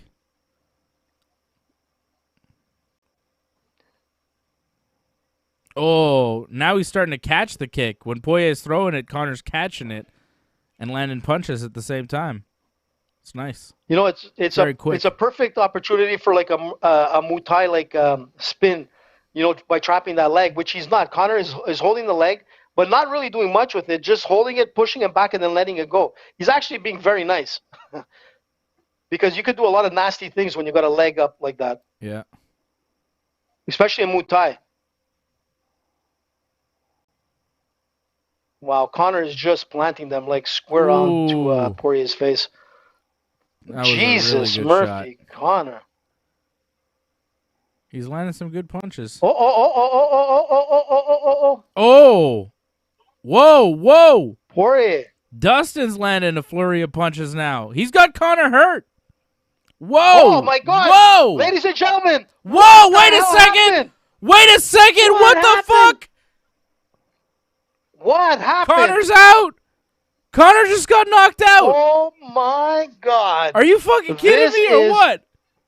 Conor got knocked out, man. Holy shit. Conor was winning this. Conor was winning this big time. Oh, what? Oh. Are you kidding me? Jesus. This is Freddie. What? Everybody's in shock, man. No way. What happened there? You gotta be kidding me. This is fucking crazy. This sport is fun. What happened there? Are you kidding me? Look at Dana White. Dana White is like flipping out. What? Dustin Poirier just knocked out Conor McGregor. Holy shit. Wow. Whoa. AJ, you gonna cry? I am in shock. I'm about to cry, man, because there goes Conor my was goddamn fighting fucking a perfect parlay. fight. Oh shit! There goes my fucking parlay. But the thing is that Conor was fighting a good fight. No, something happened with Conor's leg, I think, more than anything. Yeah, he hurt his leg. His movement got stopped, and then he got punched and punched and punched. Wow, man. And it's a shame because Conor was winning that fight, and we were going to go into the second here, and he turned it on. And then all of a sudden, man, he got caught by a barrage of punches, and something happened with Conor's leg. Conor's his leg. I think his leg is his fucked. ACL or something. That's what happened. That's what stopped Conor, man. It was the leg. Oh my God. Well, Conor, you know what, man? Shit happens. Lost again. Yeah, but he was winning looking this fight. So good too. Holy He was looking so good, man. And this is where it comes down to where you just never know, man. You just never know. Let's see the leg. Here we go. The highlights. Sorry, the reel is up. There's something with Conor's leg. What's wrong with his leg for sure? He's not walking well.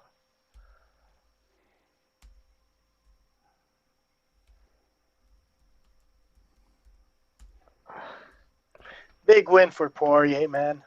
Amazing. Biggest win of his career by far. Oh, I can see. I don't know, man. It looked like his knee popped out at one point just before the beginning of the barrage. It's like his left knee. Oh. Whoa. I don't know, man. Wow. Is this like... Man, this is just as crazy as, like, you never know, man. Like, you just never know. It's like kind of like Anderson Silva with Chael Sonnen, man. Just when you think it's over, boom. Like, they're showing, like, highlights of Cormier, like, flipping out. Fucking Money Train just got derailed. Holy shit. And he was doing so well. He's still smiling, Conor. He's like, but something. Is that it for Conor? Sucks. Is that it? No, I don't think so. I think, like I mean, he's walking now, but it's not it for Conor because there's the trilogy with Nate. There's all other money fights for him to, like, there's a trilogy now with Dustin, so it's not the end for Conor. Conor exactly. They have one and one. A lot of credibility, though, losing this fight. Yeah, well, can we stop talking about him? Like, he's a good fighter. He's part of the elite, but he's not in the title picture right now. And he hasn't been active enough to be in the title picture. There's a reason why Poirier was ranked higher. He's just more active, so we'll see what happens with Conor. But look, there's other fights. But let's not take away the first round and the beginning of that second round, man. Like, oh, you looked good. The first round was like early. Classic. Yeah. He looked good, but something happened. We got to find out what happened. He's lost two of his last three. Look, every champion has his days, but it's unfortunate because if he was fighting bad, I'd be like, he deserves that loss. But the only guy he's beat in the past 5 years is Donald Cerrone. You gotta wonder now, is this it for Conor? He's beat one guy in 5 years. Well, this puts a wrench into like Dana White's plans and probably Khabib's plans as well, where he's like, I'll come back to fight Conor. But, like, this is a wrench, man. He never said that. No, but I'm saying he probably was thinking it, like, in his mind, saying, like, no, listen, man, if Conor won, like, he would have won, like, the first round, it could have made a difference, man. But right now, there's no reason. What's Khabib going to come back to fight Poirier? Just engage again? You know, that's it, man. The wrench is gone unless Conor fights Poirier again. Oh. I mean, Poirier would probably take GSP it. The Poirier trilogy, Dana needs right? to give GSP to Khabib. Yeah, it's not they'll fight. You have to give GSP. Two. You think so? I hope so. Poirier and McGregor, they'll fight another time for sure. They're 1-1. This sucks. Conor's about money fights. They're 1-1. Connor's gonna sell pay-per-views no matter what. Like, okay, maybe not as much as he used to, but he'll still sell a lot. And those are the fights that make sense for him. Nate, a rematch with Poirier, you could sell that.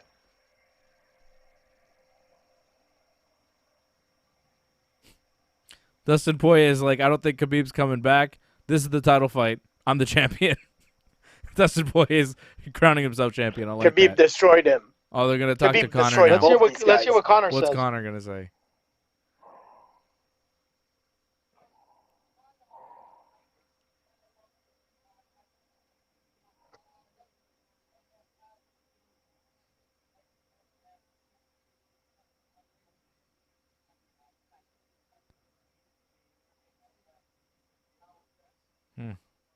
Conor says inactivity. He says it's hard to stay sharp when you're that inactive.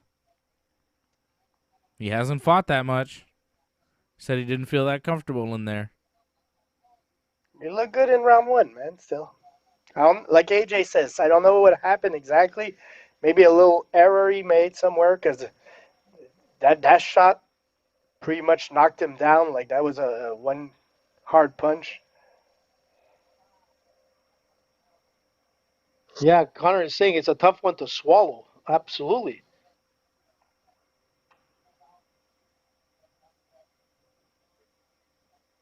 Jeez.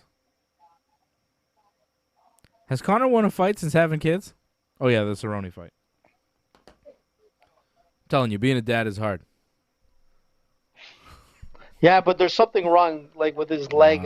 You know, he was talking about those he got low kicked kicks. in it. He got kicked in it, but he lost the fight. Like, living the party life is hard. Yeah, not fighting very often is hard. But god damn, man, he was looking really good. He did hurt Dustin Poirier quite a bit. He had him wobbled. He had him in trouble, but Poirier hung in there, man. But Conor said he's gonna be back in 2021. Conor said he's gonna fight again. He's not done. He wants to stay active. He needs the reps. He needs to be active, and maybe social distancing. He'll be better if he's active. Look, it's not only about being active. He looked good. There was like no ring rust on Conor coming into this first round. He was putting on a clinic in that first round. Whatever happened in the second round is an unfortunate thing, and it's an unfortunate loss. And like Conor said, it's a hard pill to swallow because you're winning the race, and then you got tripped like over a caterpillar. I don't know. And this is what happened. Poirier fought okay. The only way he won that fight was that barrage at the end, but it wasn't like, Poirier was going to win this fight. If you look at the first round, not knowing what was going to happen, you would be surprised that Conor lost. Something happened to him when he backed up. His knee either popped out or whatever, and that's it, man. You lost that one leg. You've lost your stand to fight. You know? It's unfortunate, well, the man, leg kicks because it was a good fight by Conor. led to the end, right? Maybe it could have been even when they were like on the ground when Poirier took him down. Maybe something happened there. You know, we've seen these injuries a lot where fighters are fighting and all of a sudden, man, it just it goes south and the ACL or the meniscus, whatever, just popped and you don't see it. You can't feel what they're feeling, that pain. But I know, and Fred knows when you have knee injuries and especially if you're striking. I know I had my ACL problem and when a knee closes on you and you can't, and it's locked, it's you got one leg to stand. Basically, you're dead, and it's a bad feeling. And I don't know. Conor dominated the first round, but I'll tell you what. Towards the end of the first round, I could still feel like Dustin, like he felt. You could see maybe the nerves going away. He was losing that round, but early in the first round, Dustin didn't look good at all. And maybe just the nerves, going away. Second round, he was able to connect, man. Let's give some props to Dustin also. Like that's a beautiful knockout. He didn't steal it from anybody. Like that's a legit knockout that he got. And you got to give him props, man. You got to give it to him, like AJ would say, man. He showed up and he was resilient and he won. So props to Dustin Poirier. Yeah, he looked good. I mean, but the first round, he didn't survived the first round, and yeah, that's it. He survived the first round, and he was able to hang in there and come back. And those leg kicks, they did the damage. But if you look at those leg kicks the leg kicks, it didn't take that long to do the damage. I thought it would take a little longer for that to really have an effect, but and then the punches to the face as well. Hurt Conor, drop Conor, finish Conor. You know, and like someone said in the comments that they said like maybe Conor is not really a good lightweight. And when you think about it, this is his third fight in lightweight. It could be possibly true. Maybe this is not his weight class anymore. But again, like if you look at the first round and you look at the significant strikes or the total strike count by Conor and the crispness of his combinations and kicks, it was Conor like, wow, this guy's amazing. Whatever happened in the second, we're gonna find out. We're gonna hear it in the post conference. We're gonna hear it from Conor. You know, Conor's right now. I can see him. He's crying. Yeah, I mean, it's a hard fight. It's a hard pill to swallow, man. When you were doing so good, you know, if you're doing shit, you can accept the loss. But when you're doing so well and something happens with your body, and let's not forget, you know, Conor's 32. Not that he's had that many fights, but you know, it's that wear and tear, man. It's a sport where there's a lot of wear and tear, and that happens in football, and that happens in hockey, and that happens in baseball. You know, when you're doing the same thing over and over and over again, sometimes your body fails you. I don't think wear and tear had anything to do with this. It could be, Dave. We don't know what happens in the training camp or leading up to the training camp. If there was not any undisclosed injuries, you know, a lot of fighters hide a lot of shit, and I know that. They hide a lot of injuries. People go into fights with broken hands, you know? How about you just give props to Poirier, man? Stop finding excuses for McGregor. No. Listen. Poirier did well with those 5-6 punches, but if you have to look at the overall minutes of the 2 rounds, you can't give it to Poirier like you could give it to Conor. The bottom line is the win is what counts in the end. But it's a hard pill to swallow for Conor, and it's unfortunate for the sport and Conor. But I think Conor will come back for a third fight. There was something wrong, and we're gonna find out. I want to find out what really happened. It's like that knee buckled, man. There's something with that. Is that what knee. You do? But do you do an immediate rematch between Conor and Dustin this time for the belt?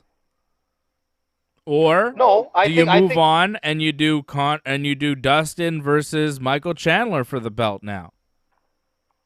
I think would be the fair process. I think Conor should fight Hooker. No, I think Conor should fight Hooker. Nate 3. And then Conor Nate 3. Or that can happen again. Now is the time. But it's an unfortunate thing, man. Now is the time. What a bad night for pay-per-views and Conor. After this, like you put Conor in there against Hooker and he gets knocked out again, then the Conor Nate 3, it's like, forget it. Conor should just retire. Yeah, exactly. But at least Nate now lost his last fight. Yeah. Remember, Nate got dominated by Pettis in his last fight, so. Yeah, Conor Nate 3, now is the time. Now is the time to do it because, you know, Conor's been inactive, but Nate's been more inactive. It seems like the fight to make. But look, I just got to respond. Like I saw Acme who put a message and he said, you just got to say that Poirier is good. And you got to 100%. If you heard me talking earlier, Acme, I was giving nothing but props to Poirier because Poirier, man, I've seen this guy fighting from before he got into the UFC where he was 7-0, where he started in lightweight, where he was unbelievable. And then he went down to featherweight and came back to lightweight. Since he's come back to lightweight, he's been an awesome fighter. And like I said, this guy, you got to give him a lot of props because over these years, he's gotten so much better. Poirier is an amazing, amazing fighter. And I was saying earlier that if he didn't fight Conor and Khabib was in the picture, Poirier would be the champion. We all heard you call him a jabroni, man. Yeah. Never. I never would call Poirier a jabroni, man. I respected that guy even from the time when I saw him in his Fightville movies. I saw the sacrifices this guy's done. And you know what? I give nothing but props to Poirier. Gotta give it to him. Looking at the fight, Fred, just to correct you, Nate Diaz in the first round. Nate Diaz fought Anthony Pettis and beat him. It was Jorge Masvidal that beat up Nate Diaz in his last Masvidal, fight. Yeah. The BMF title, remember that? Remember that whole thing? Yeah, exactly. But yeah, I think Nate Conor 3, now is the time. You do Dustin Poirier versus Michael Chandler for the UFC lightweight title. What do you do with Charles Oliveira? Is he in the mix? What does he do? Gaethje. Oliveira, Gaethje. Yep. I think we solved that it. would be good. That's the number one title. Oliveira Gaethje gets the winner of Chandler Poirier. Oliveira Gaethje. Makes sense to me. I'm with that. Oliveira Gaethje gets the winner of Poirier Chandler, and Conor and Nate go do their own sideshow thing, and after that we'll see if Conor wants to keep fighting in the UFC or not. I don't know, man. He will. He will, man. 32 years old. Like, he's fought a bunch. He's made so much money. Do you want to continue fighting if, the Dustin Poirier fight is what happens to you when you go fight? You know what I mean? Like, if Conor's at a point where he's not a top lightweight in the world, where if he takes on a guy like Dustin Poirier or Dan Hooker or Michael Chandler, he's going to get beat. He's going to get knocked out. Why keep fighting? Because he's a fighter, Dave. And there's one thing with come Conor on, man. is that he's a very rich man. He's a very rich man, and he's a fighter two away. He's another fight like that, and that's a career. It's over. Another fight like that, another knockout like that, there's no reason to keep fighting. No reason. I agree with you on that. I think his next fight is going to be the most important fight of his career if he decides to, which he will. Unless it's like a show fight, like with one of the Diaz brothers, with Diaz. But I think he'll come back. He'll probably fight Poirier again for that trilogy, like Fred said.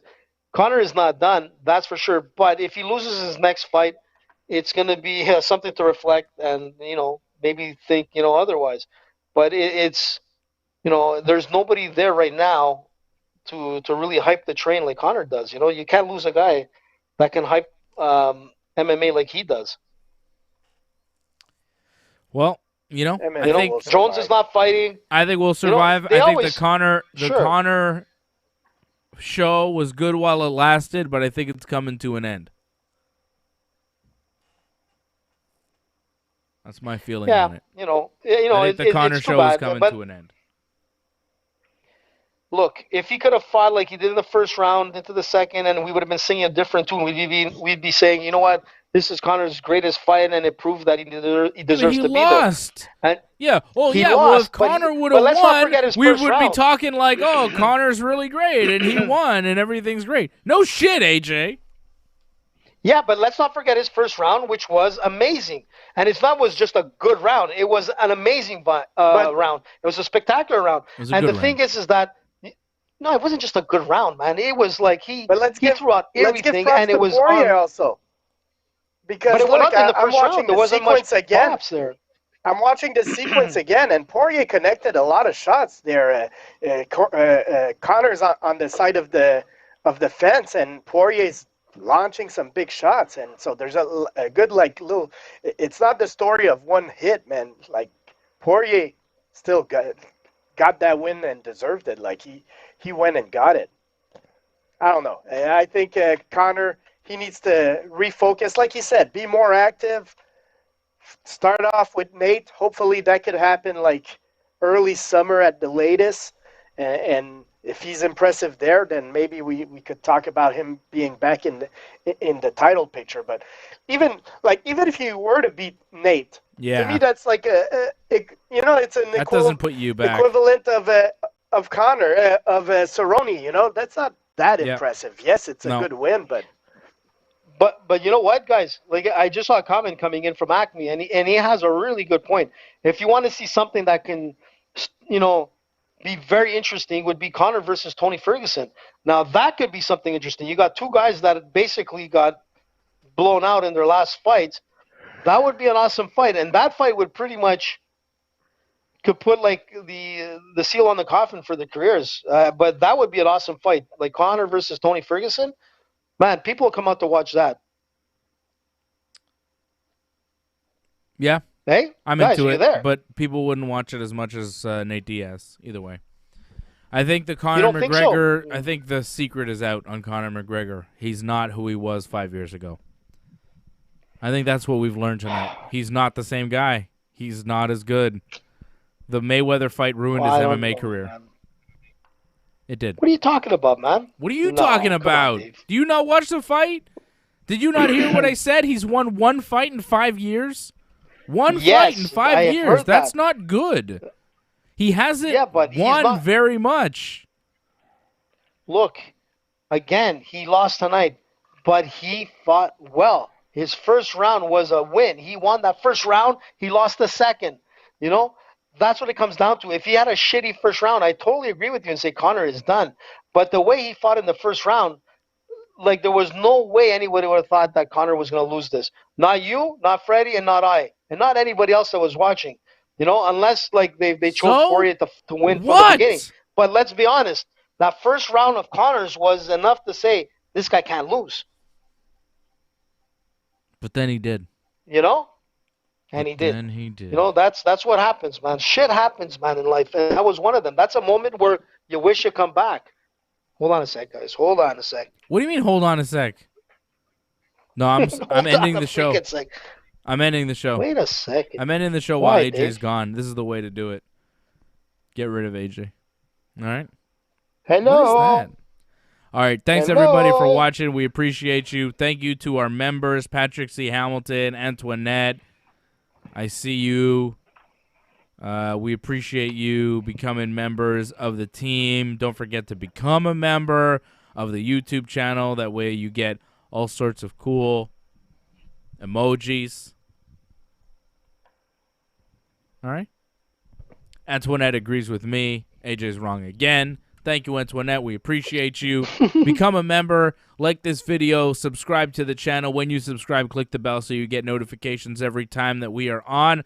Conor McGregor, just to recap, has lost. He gets knocked out in the second round by Dustin Poirier. Michael Chandler knocks out Dan Hooker in the first round of their fight. Joanne Calderwood by decision over Jessica Ai. Mahmoud Muradov by TKO over Andrew Sanchez in the third. Marina Rodriguez TKO over Amanda Ribas in the second. Arman Sarukian over Matt Frivola by decision. Brad Tavares over Antonio Carlos Jr. by decision. Juliana Pena submitting Sarah McMahon in the third round. Marcin Prachnio beating Khalil Roundtree by decision. Movsar Ivloev over Nick Lentz by decision. And Amir Albazi in the opener over Zalgas Zhumagalov. And that was a decision as well. Conor loses. Conor loses by knockout to Dustin Poirier. That's the headline, and that's the UFC 257 watch along. We'll be back to talk MMA this Thursday night at 8 p.m. right here on Ringside Report, on the Ringside Report Network. For Freddie and AJ, I'm Dave. And that's... Sad night, man. That's it. I'm good. See you later.